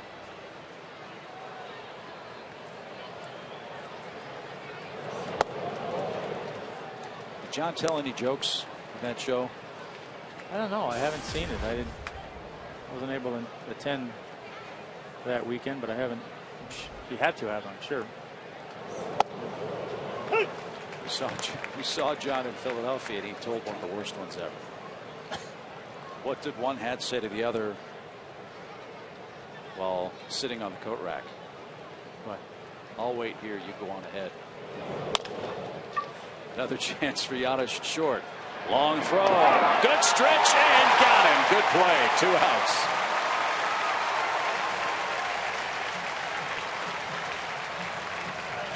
Well, we'll skip commentary on the joke and talk about the ground ball. That's the reason why the Braves were high on this guy and why they wanted to go out and get him in the absence of Simmons and Jack Wilson. That right there. Go out there, you make the routine plays you want, or that we want you to make. Every once in a while you make the spectacular play, and the way this offense is swinging right now, whatever he gives you offensively is icing on the cake. Here's David Wright. He's walked and he's flied out. And Sheets, 83 pitches in the game, 54 strikes. Starting to get the ground balls working here in the last 2 innings. Up until the 5th inning, everything he had gotten was a flyout or a strikeout. He scattered 2 hits. Both of those came in the 3rd inning. And for the Mets, David Wright had the key at bat with 2 on. Wright was ahead, 2 balls, no strikes. Ben rallied to get him on a fly ball out that ended the New York threat. No Met has reached base since. And now 2-2.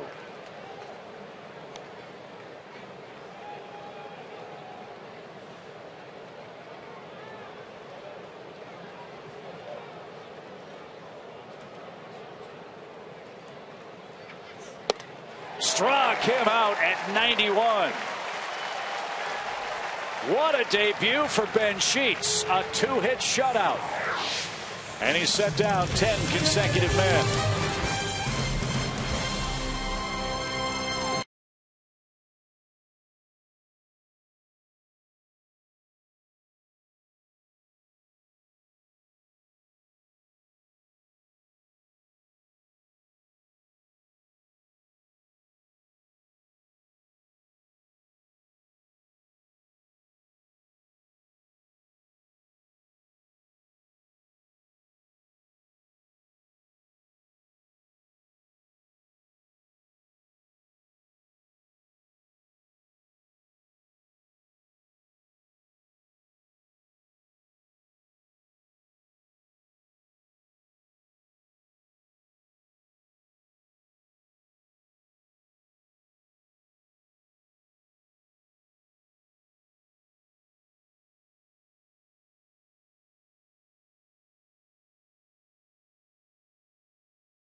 What a job he did for Atlanta today. 6 innings of shutout baseball.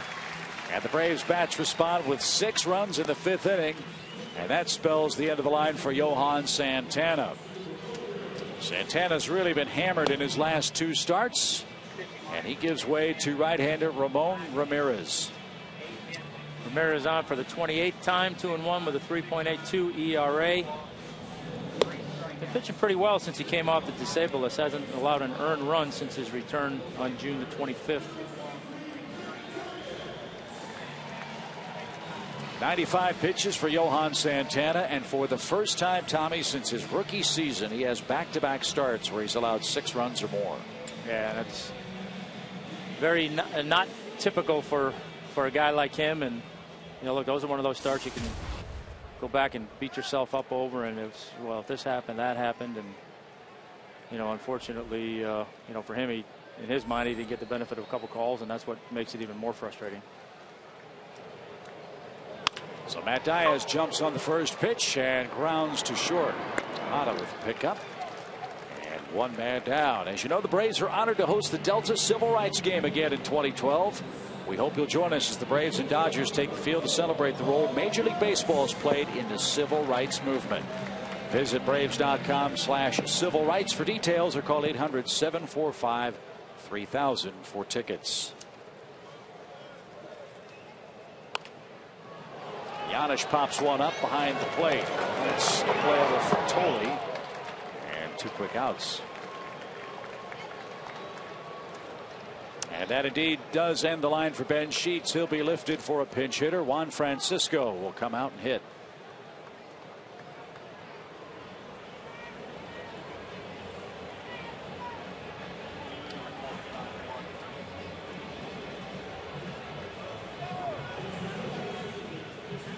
Can't draw it up any better for Big Ben Sheets. 6 innings, no runs, 2 hits. He walked 1. He struck out 5. Yeah, no, I think he did exactly what he wanted to do, and everybody in the organization wanted to see him do. Was under control, changed speeds well, attacked the hitters, got ahead a lot, and showed you signs of why the Braves want to take a chance on him. How about too, Tommy, as a veteran pitcher in a scoreless game where 1 mistake can cost you, he knew how to pitch David Wright with the score 0-0. Well, I mean, you don't forget how to do that stuff. It's just whether or not you can do it. Your mind, I'm sure that in his mind things are going the way you would want to, and you're thinking what you want to be thinking when you're in your prime. Now it's just a matter of, can you get your body to do the things that your mind wants you to do? And that's, I'm sure, the difference between a veteran pitcher like Ben Sheets and guys that are in the infancy stages of their career like Mike Minor or Randall Delgado or Julio Teheran. Sure. I mean, you've been in that situation enough. You've practiced it in the bullpen. So that's why I say that you get in those situations and you ultimately get back to trusting yourself to do the things that you know you can do and that you've done 100 times in those situations before.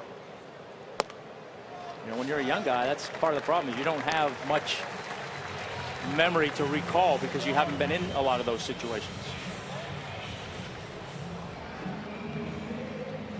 So Francisco walks with 2 outs, and the lineup flips over to Michael Bourne. Michael extended his hitting streak to 5 games. And Bourne scored the 3rd run on a Jason Hayward base hit to right.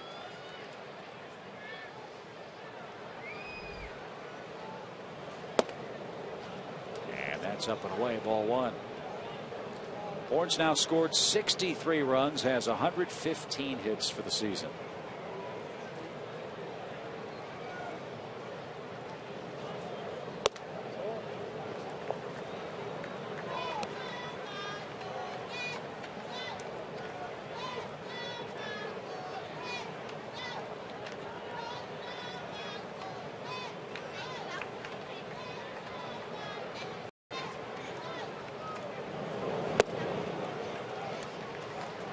Sudden, Ramirez can't throw a strike.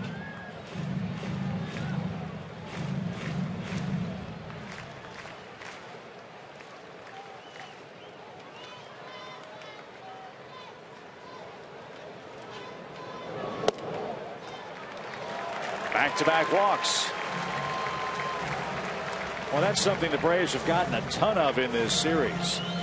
That walk to Michael Bourne is the 20th walk issued by the Mets in this 3-game series. Yeah, and that's the kind of stuff you can't be doing. If you're going to be a club that makes a run at the division or even a wild card playoff spot, you can't be giving your opposition free opportunities like that. You've got to make them hit their way on. And look, walks are going to happen. They're a part of the game. But in a 3-game series, to be walking 20 guys, that's something that they certainly are going to want to change going forward once they leave here.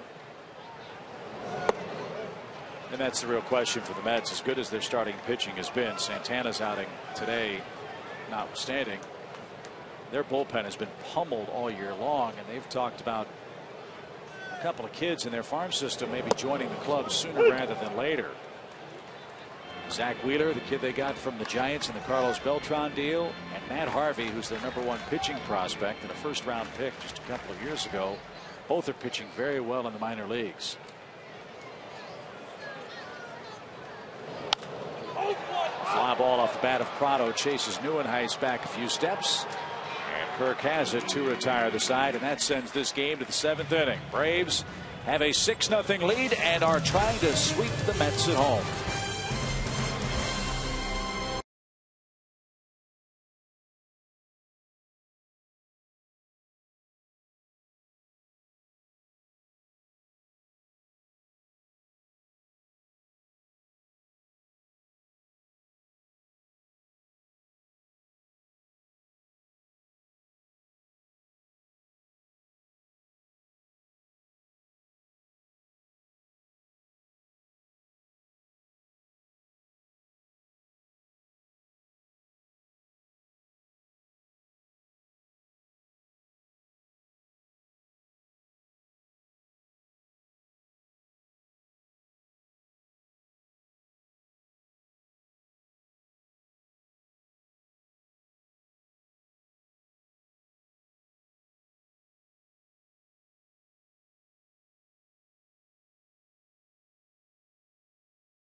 At a club through 6 with only 2 hits allowed, and he will give way as the Braves make their first call to the bullpen. That's brought to you by our friends at AT&T, and it's Chris Medlin getting the call for Freddie Gonzalez. Chris Medlin on for the 32nd time.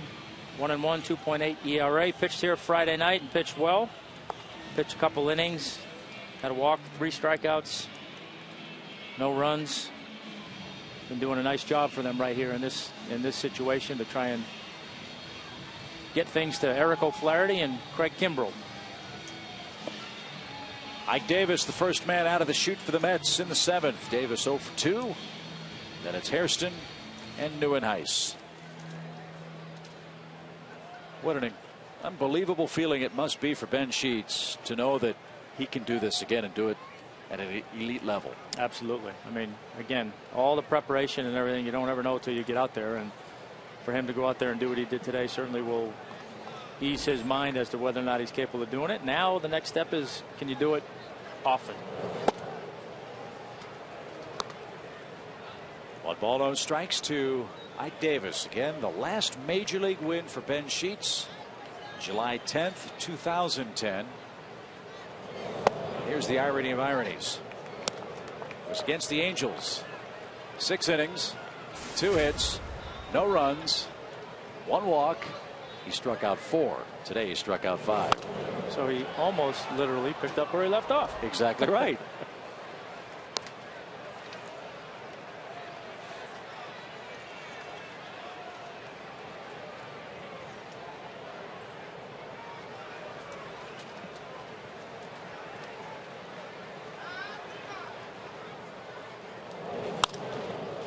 That's sprayed foul down the third base line, and Davis now a 2-2 count.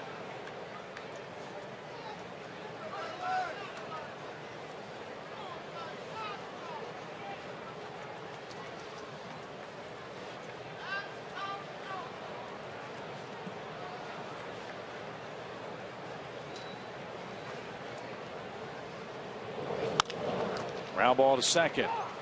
Martine's got it. 11 straight Mets have been set down. Join Braves alumni like Sid Bream, Javi Lopez, and Steve Avery January 22nd through the 27th at 2013 Braves Fantasy Camp. Live the life of a big leaguer and learn the game from Atlanta Braves greats. Visit Braves.com/fantasy camp or call 404-614-1526 today. Tell you what, Greg McMichael has done a great job with the fantasy camp, all the alumni events. Yeah, he really has. He's a perfect guy for the job, and like I said, he's done a great job at fantasy camp. People out there, if you're interested in it, you're not sure whether or not you want to do it, I would recommend it. It's a blast. There's a liner off the bat of Hairston. That kisses the chalk and is into the left field corner. Fans on the right side of the field are questioning that call. We'll have to take another look. It was called fair immediately, and Hairston, the first Met base runner since the third inning. First look, it looked like it hit the chalk, so. And I probably kissed the outside edge of the line. From that angle, it looked foul. Yeah, see right there, it looked like it kicked up some chalk, so I don't know. Game of inches. So Hairston has his 13th double and something about which to smile. Braves have made it a long day for New York, leading them 6-0.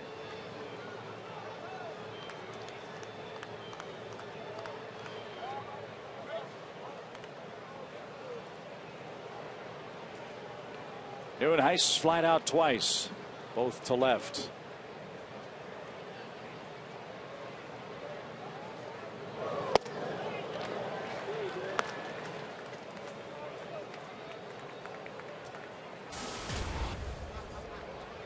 Here's a spot where Kirk has really struggled this year for New York. He's hitting .190 with runners in scoring position.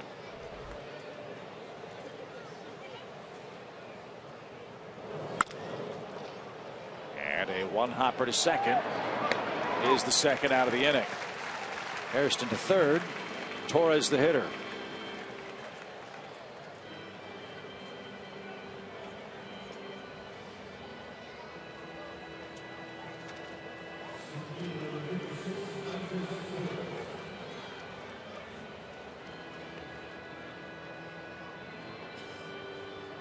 Torres scored twice and had 3 hits yesterday.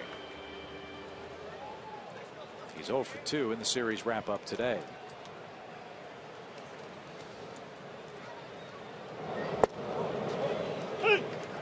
Strike one from Chris Medlin.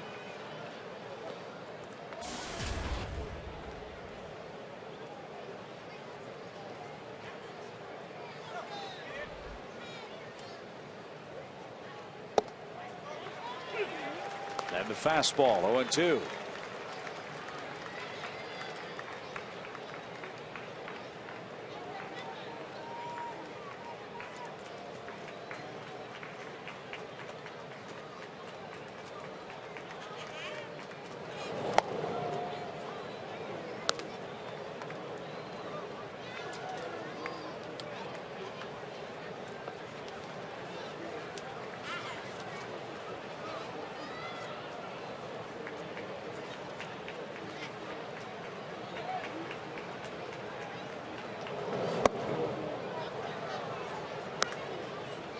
Now 2 balls, 2 strikes.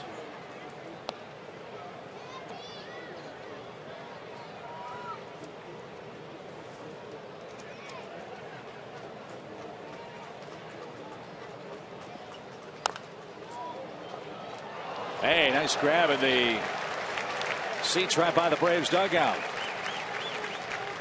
Very nice play. Yeah. Fan from Billerica, Mass made the play.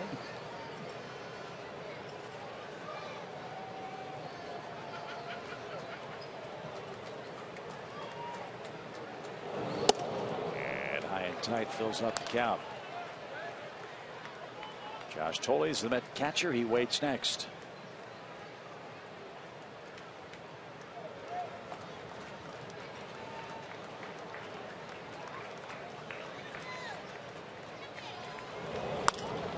And a line drive to left field.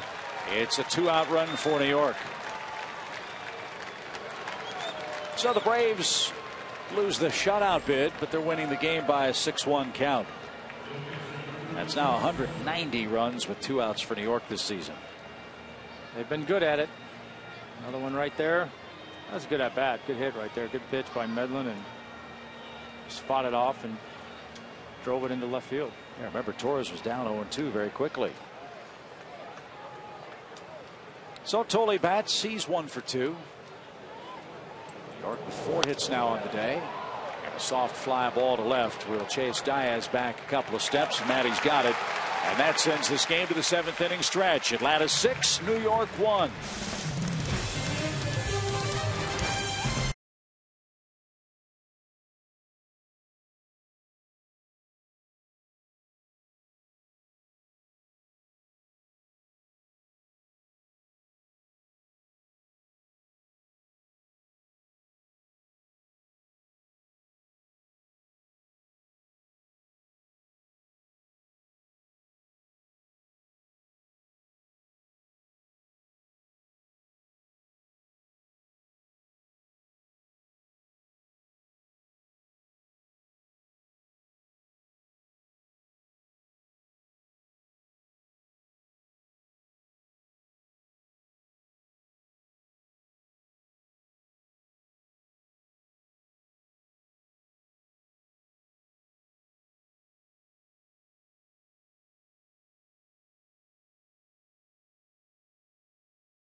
Sweep away the Mets. There's our game summary. It starts with Ben Sheets. And all 6 Braves runs came in inning number 5 as the Braves blasted Johan Santana with a big blow. Freddie Freeman's 3-run homer. Yeah, once again, 4 A's up there is always a good sign. And Ben Sheets, what a shot in the arm that was today for the Braves to see that. Michael Bourne continues to do what he's been doing all year long. Jason Hayward, another big hit and an RBI. And as you mentioned, Freddie Freeman becoming the new Met killer. Another big game, 3-run home run. So good things all around for the Braves today. By the way, Michael, with his 63 runs now, is only 1 behind David Ortiz of the Red Sox for the most runs scored in Major League Baseball this year. Yeah, I mean, I think, sometimes you lose sight of how good a year Michael Bourne really has had so far to this point in time. I mean, over 100 hits, all the multi-hit games, the runs scored. I mean, that's the kind of stuff that you're hard pressed to replace, and why the Braves will be so eager to try and sign him when the season's over. We told you the Giants are coming to town after the Mets leave beginning Tuesday night. Then we hit the road for 4 against the Nationals, 3 against the Miami Marlins.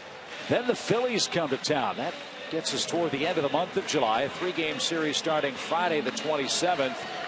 We hope you'll join us here at the ballpark for the Phillies and then the Miami Marlins. I guess, Tommy, the real question is, who will still be on that Phillies ball club? Are they in it? Are they out of it? Will Cole Hamels be gone? Will Victorino be traded? What will Ruben Amaro and the Phillies do at the trade deadline? Well, it's a tough call. I mean, obviously they're having a tough year. Do you get rid of guys based on this year, or do you still have your eyes set on the future and what they have there, if they can get some guys back healthy? I guess it all depends on what they can get in return for a lot of those guys. And, you know, I know Cole Hamels is a guy, and Victorino as well. A lot of teams would love to have, but the teams have the guys to put together packages to get those guys. We presume that Roy Halladay will be back for the Phillies. I believe he's working in the minor leagues on a rehab, coming back from a side injury. But another name beyond Cole Hamels might be Cliff Lee. If the Phillies decide to start over, Cliff Lee would be a guy, I'm sure, that would bring an awful lot in return too. So a lot of interesting things to watch with the Phillies as we approach the trading deadline, which is now just 16 days away. Jason Hayward hits one a mile down the left field line. That's into the Mets bullpen, foul. 2 balls, 2 strikes. Yeah, the other tough thing with both of those guys is Cliff Lee, big contract. Only so many teams can take that on. Cole Hamels is going to be a free agent at the end of the year. You're not going to want to trade for him unless you have some sort of an inkling that you're going to be able to sign him long term, I wouldn't think. But so now all those things are going to factor into whether or not they're able to move guys, even if they want to.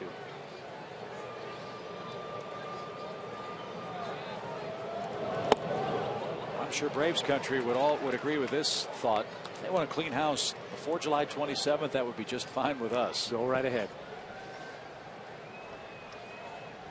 Phillies are out in Colorado today and playing the Rockies and winning by a 1-0 score early. And Hayward took a call, 3rd strike, and knew it. Ramirez has his first strikeout, and here's Chipper with a 2-hit game under his belt. Fastball outer third. Bottom of the strike zone. I don't know if Jason was looking for something else or what, but that was a good pitcher's pitch right there.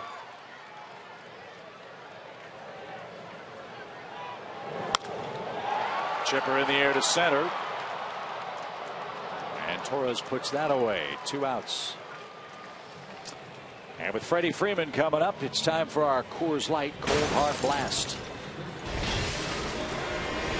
The cool train, as Joe likes to say. Big 3-run home run, put the icing on the cake in that 6th-run 5th inning for the Braves. Got a changeup out over the plate. And as hot as he's been swinging it, didn't miss it. Drove it into the bleachers out in right field. Big 3-run home run and capped off that 6th-run 5th inning for the Braves. Keep saying Coltrane like that. We're going to start calling him Joe Wally Pip Simpson. No, that's his shtick. I can only hope to try and make it as close to as good as he does it. We'll find out Tuesday night. Joe's back. Braves and Giants series. 2 quick strikes to Freddie Freeman. Atlanta trying to chase down the Nationals. Washington's winning in Miami. Washington 4, Marlins nothing. That game's now in the 8th.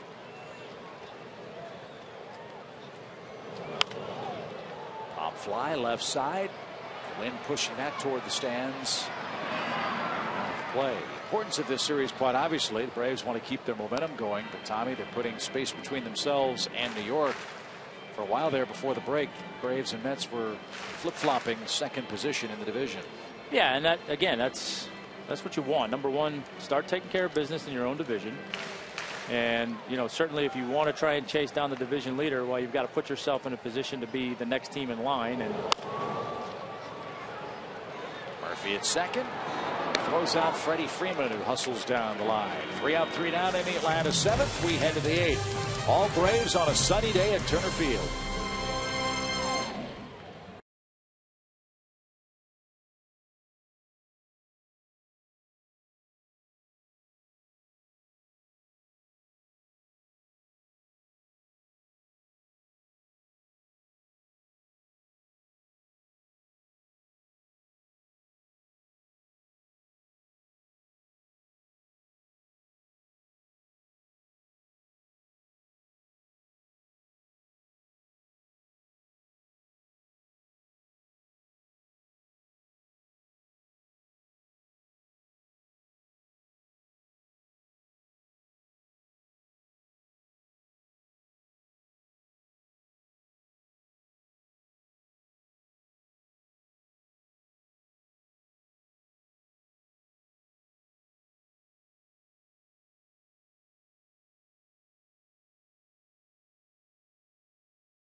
Braves leading 6-1.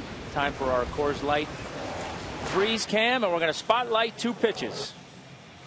There's the pitch right there to Giannis that Johan Santana wanted, didn't get. Then the one to Michael Bourne, wanted, didn't get. The significance, the Giannis pitch led to a walk, which put runners on first and second and nobody out. The Michael Bourne pitch led to a double.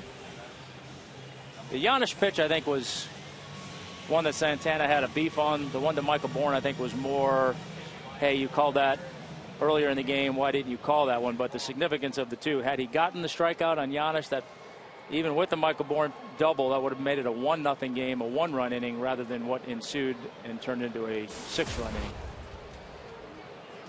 So Santana out after 5, Ramirez out after 2. Jordani Valdespin will be the Mets pinch hitter. And he looks at a called strike.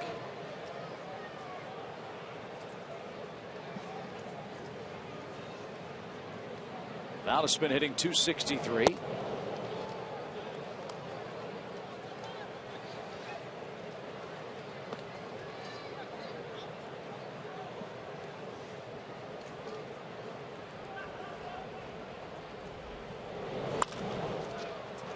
Pops one to left.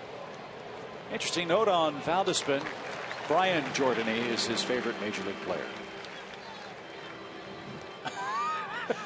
One out. Time for our Chevron pitching matchup. The Giants are coming to town next.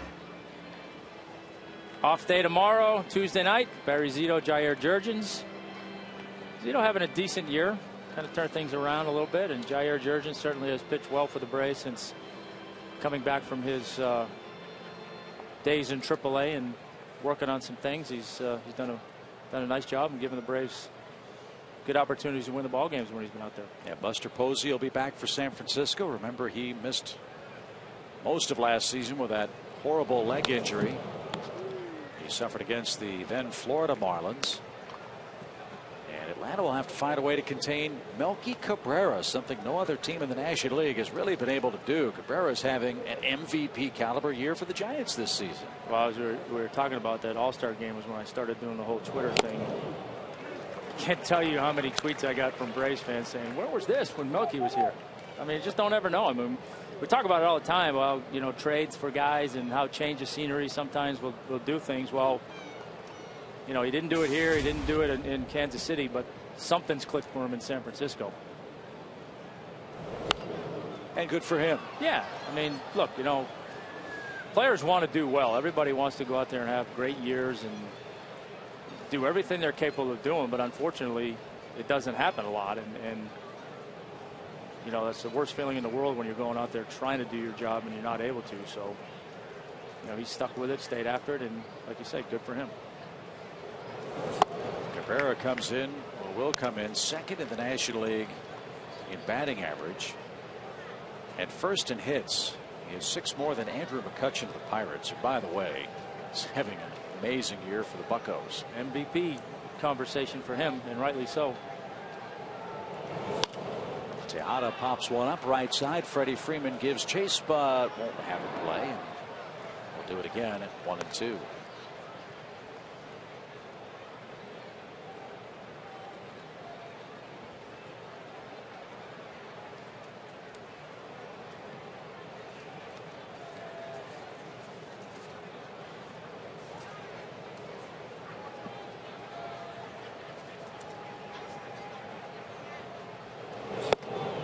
That's upstairs.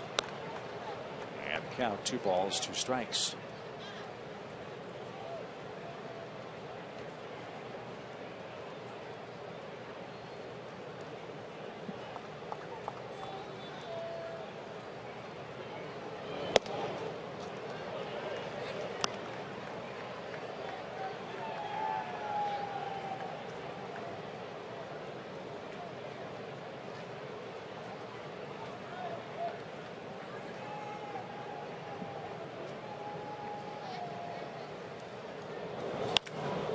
Lined into left center field, and Bourne's going to have to chase that one for a while. He cuts it off in front of the warning track, and Ruben Tejada has a 1-out double.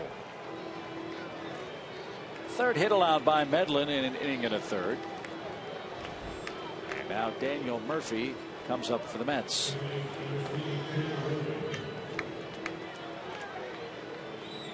That's one of those situations as a pitcher. You've got a 5-run lead. Your mentality becomes, all right, I'm not going to walk you. You're going to have to hit your way on and become a little bit less fine in terms of the pitch you're trying to make. That one caught a little bit more of the plate than Medlin certainly would if the situation were different, and to how to put a good swing on it. Murphy is 2 for 13 in the series.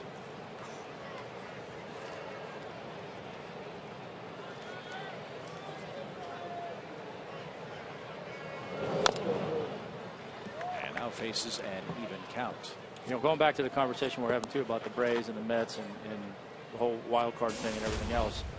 You know, you have your eye on all that, and you still have your eye obviously on trying to catch the team that's leading your division, but you can't really focus on that team until you start jumping teams that are ahead of you. And for a while there, obviously the Mets were between the Braves and the Nationals. Now they've separated themselves from the Mets. They can concentrate on trying to find the Nationals. Bourne comes galloping in, and he makes a tumbling catch. Michael Bourne with a sensational grab in center for the second out.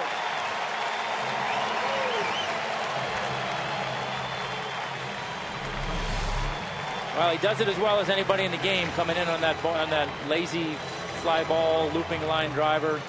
Got a good jump, put himself in a good position to get his glove in the right place so that he could dive head first, and that's not an easy thing to do, but put his glove in a good position to where he could catch it. Certainly not roll up on his wrist and hurt himself. And you know, even with a 6-1 lead in the 8th inning, you love to see that kind of effort out of your guys. So he's robbed Murphy twice today on fly balls to center. Now David Wright with a quick strike.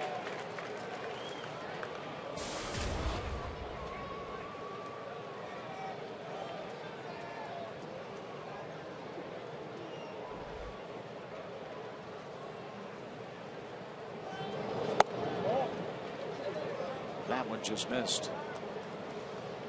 What do you think?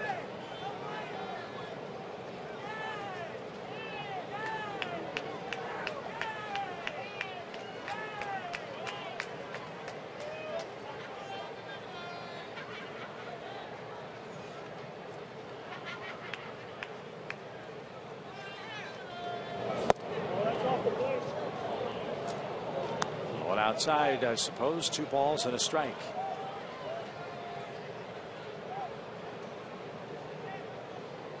That same body language for Medlin right there, like, sure. That one caught the inside corner. David Wright took it. 2 balls, 2 strikes. 6-1 Atlanta. If you're just joining us, Ben Sheets was terrific. 6 innings of 2-hit baseball. No runs allowed. Atlanta scored 6 times in the 5th inning. A Freeman 3-run homer. That barrage. Now the count is full.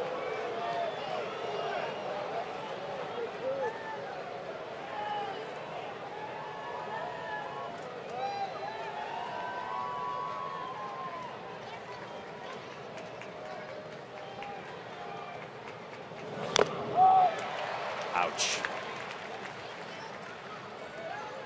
I got a big piece of Brian McCann.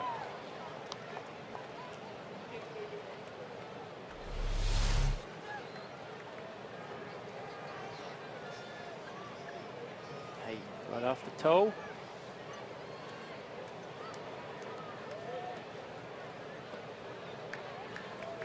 Those never feel good.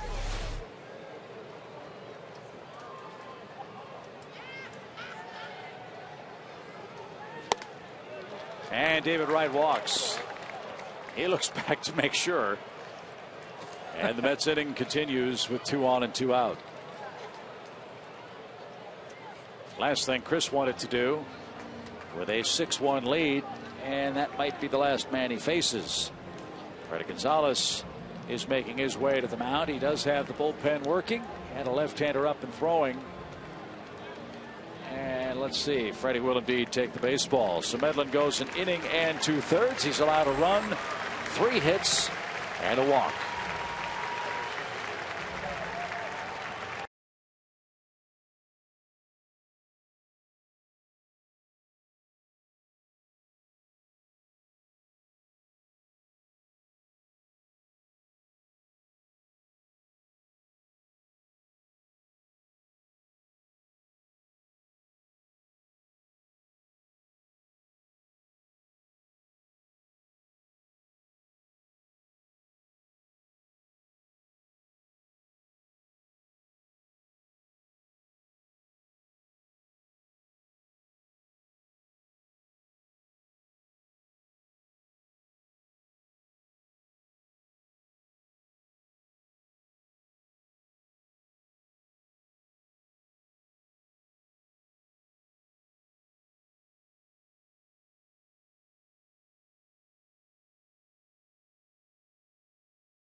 6-1 is our score. The Mets, though, threatening to make a ball game of it. They've got 2 on. They've got 2 out. And Ike Davis coming to the batter's box. But he'll have to face the man answering the AT&T call to the bullpen. That's left-hander Eric O'Flaherty. Eric O'Flaherty on for the 37th time, 1-0, 3.06, making his second appearance in this series. Pitched Friday night against the Mets, went an inning, gave up a run on 2 hits. And that was the first time in, I believe, 11 outings that he had given up a run. So he's been throwing the ball really well, and particularly in this situation with inherited runners. 1 of 18 inherited base runners have scored. So he's done a great job when he's come in and cleaned up the mess, so to speak. Starting pitchers really look at that stat, don't they? Boy, oh boy. You want that guy coming in behind him. Davis jumps the first pitch, pops it foul into the seats. And Ike is down, strike 1. Davis has hit 5 home runs this year against left-handed pitching. But he's hitting just 161 against lefties. 15 total hits, 5 homers. Lefty versus lefty for the Mets first baseman. 1 ball, 1 strike.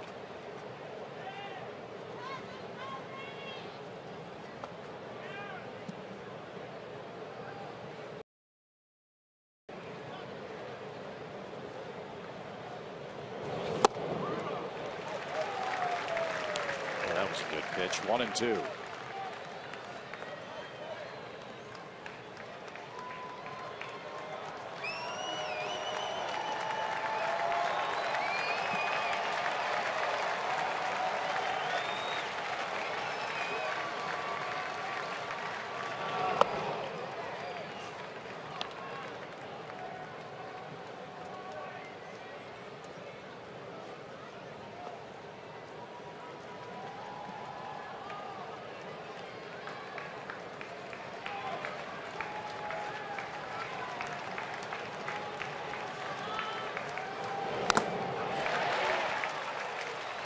Was fouled at the plate. Davis still alive.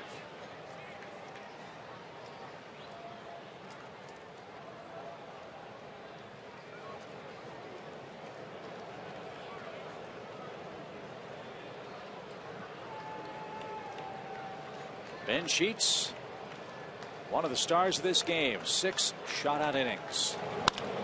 And a ground ball to the right side. Martin to a knee, makes the play.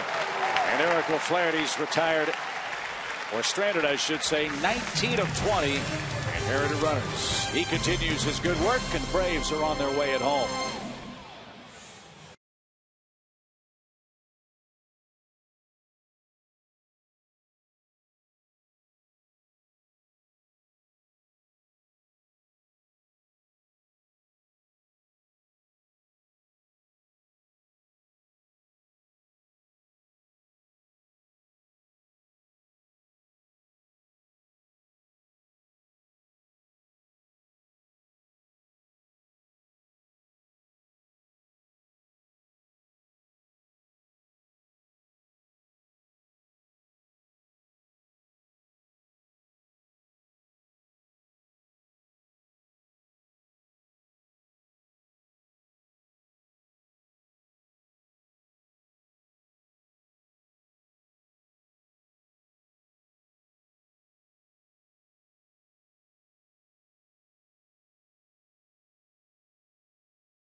Fans, 6-1 the Braves lead here in the bottom of the 8th inning. Now it's time for our Toyota, for today's Toyota's play of the game, and it's A bunch of good plays by Ben Sheets. Threw a lot of strikes, mixed his pitches very well today. Was down in the zone a lot. Had a couple fly ball, or a few fly ball outs. A few strikeouts, mixed in the ground ball later in his last couple innings in the game, but really went out there, had the kind of game that you certainly would hope to see him have in his first time out. Control the jitters, command the strike zone, command his pitches, went out there and did what he did so often when he was healthy. So that's a great sign for the Braves. And as we said, and as you said so rightly, picked up right where he left off. Sheets' last big league win in 2010, 6 innings of 2-hit shutout baseball. So that was really fun to watch. It was. You know, a key now is how he feels tomorrow, how he feels going forward, and just continuing to try and sharpen things up. And in case you didn't hear the roster moves, as you look at Miguel Batista, Jack Wilson was put on the disabled list, and Randall Delgado was sent down to AAA for the Atlanta club. But Randall will be back on Saturday. Remember, there's a new rule in Major League Baseball when you have to play a doubleheader, or have a day of doubleheaders, you can add a man to your roster. And Randall will be that man for the Braves. He'll come back up, pitch one of the 2 games against the Nationals in Washington. It's a day-night doubleheader, 1 o'clock and 7 o'clock. Don't know which game Delgado will pitch.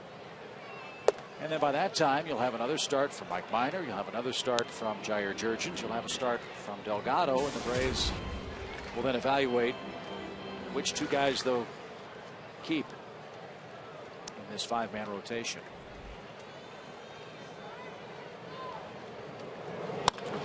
Ground ball, David Wright.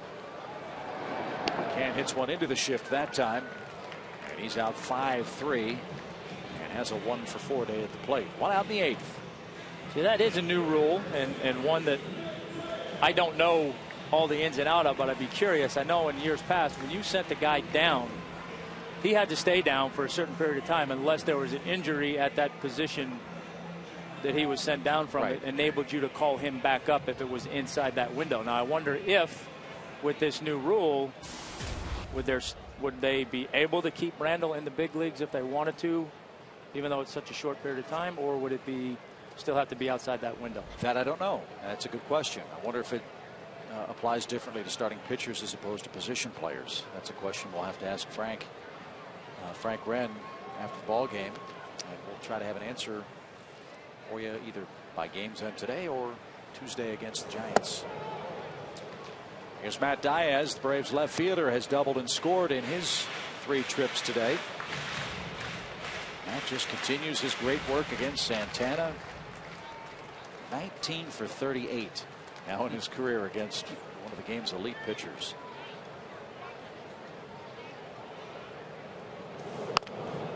He got jammed by Batista, who makes an acrobatic play, and that's the 2nd out. Good work by Batista. Used to seeing number 47 make good plays out there, aren't you? Oh, come on, you knew I had to go there. Good play, a do or die play. If that ball gets by him, it's a base hit. So yeah, yours went to the 3rd base side, if I remember correctly, right? Yeah, most of them. This guy's a good player, though. Real good pitcher. He's had a terrific career. He has. He's bounced around a lot and you know, filled a lot of different roles, but generally been a good pickup for the clubs he's been with. I guess you could say he would be like a Livan Hernandez when he was with the Braves. Now Livan with Milwaukee. Takes the ball whenever and for however long the manager needs it. Starting, relieving, you name it, he'll do it.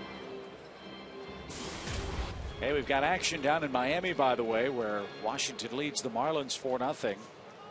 Miami has the bases loaded, nobody out. So go Marlins.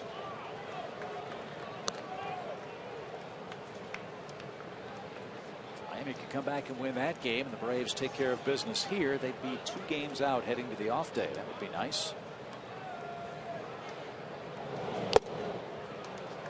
And Paul Janisch is the 3rd and final out in the Atlanta 8th. 3 more outs to get at Turner Field, and the Braves look to sweep the Mets.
Ben Sheets started, Medlin, O'Flaherty, and now Anthony Varvaro, the last man to answer an AT&T call to the bullpen for the Braves, we hope, today.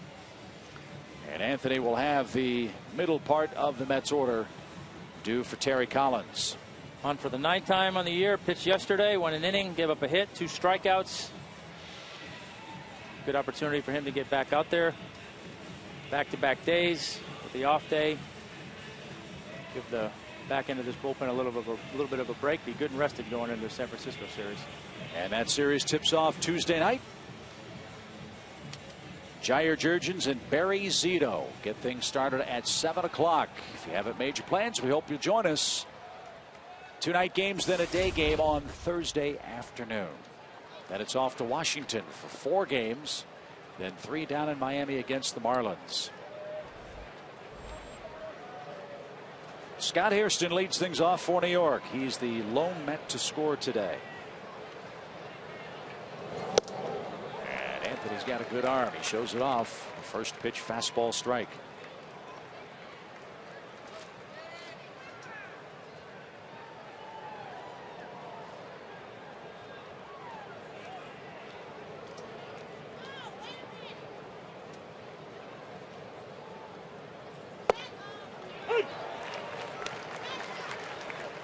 We sent our booth statistician Chan Hartzell down to Frank Grann's executive suite to get the answer on the 26th man rule. That's a good rule, by the way. I like it. Do you? I do. I know in years past it used to be a nightmare for teams trying to figure that out. Wow, Hairston down, 3 fastballs. That one at 94 and right on by, 1 away. I frankly wish we had more doubleheaders, especially with the way the playoff system and all the tiebreakers and stuff at the end of the year are coming about. Seems like if you could create a little more scheduling flexibility at the end of the year, be a good thing. I think the players probably wish you'd keep that opinion to yourself. Yeah, well, it's not the first or only time that's ever happened. Here's New Ice. He's the Mets right fielder. Yeah, but you know, you get into years where you get rainouts and double headers, and especially at the end of the year, if it's or before September, where you don't have the benefit of call-ups. Every time you do that, somebody on your roster kind of gets hosed a little bit, has to get sent down. And Chan did very, very cautiously enter that booth with Frank and got the answer for us. For the 26th man rule, any player, position, or pitcher, the 10-day rule is waived for a doubleheader. I like it.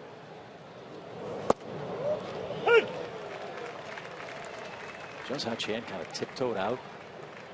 He was a little, I don't want to say scared, but he was a little cautious. At least we got the answer. So we'll look for Randall Delgado on Saturday. That's the date of the doubleheader with the Nationals.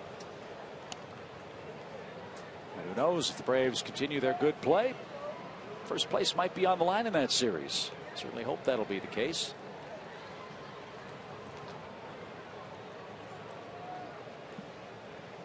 Three balls and a strike to Nieuwenhuis.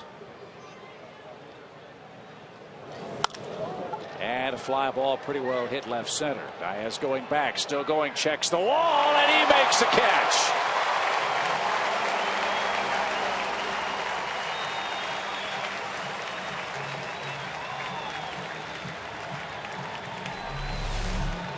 Nice play by Matt. He got a good jump on that ball. Just kept kind of running away from him. Did a nice job of finding where he was on the field and going into a slide to protect himself from running into the wall. And if you're Nieuwenhuis, you got to be thinking, what else can go wrong? Struggling, finally drive a ball, and the guy makes a great play on you. At least he didn't strike out today, but it's still 0 for 4. Now Andres Torres, the final Mets hope. And a letter I strike.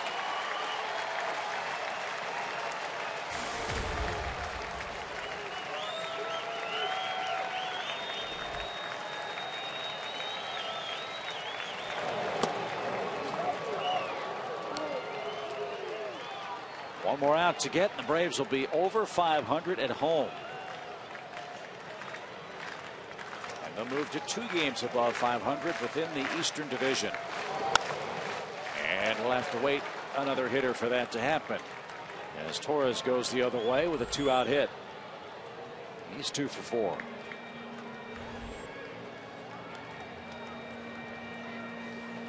Final now in Miami. The Marlins loaded the bases with nobody out in the 9th inning and couldn't score. 4-0 Washington with the victory. So Atlanta has to win today to stay 3 back.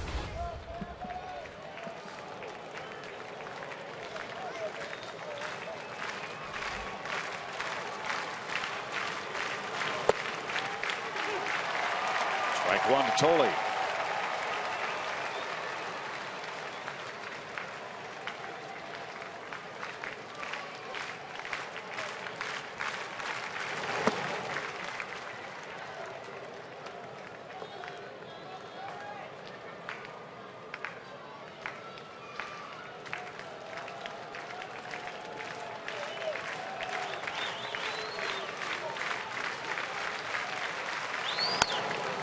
Another line drive. This one, though, foul into left field.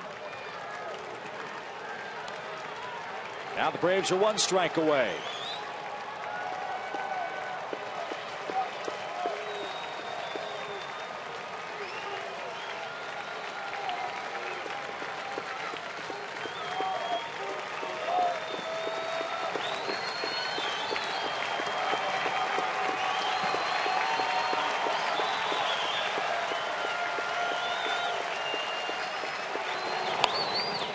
Popped up, shallow left. Diaz coming on. He gets there. The Braves have swept the Mets.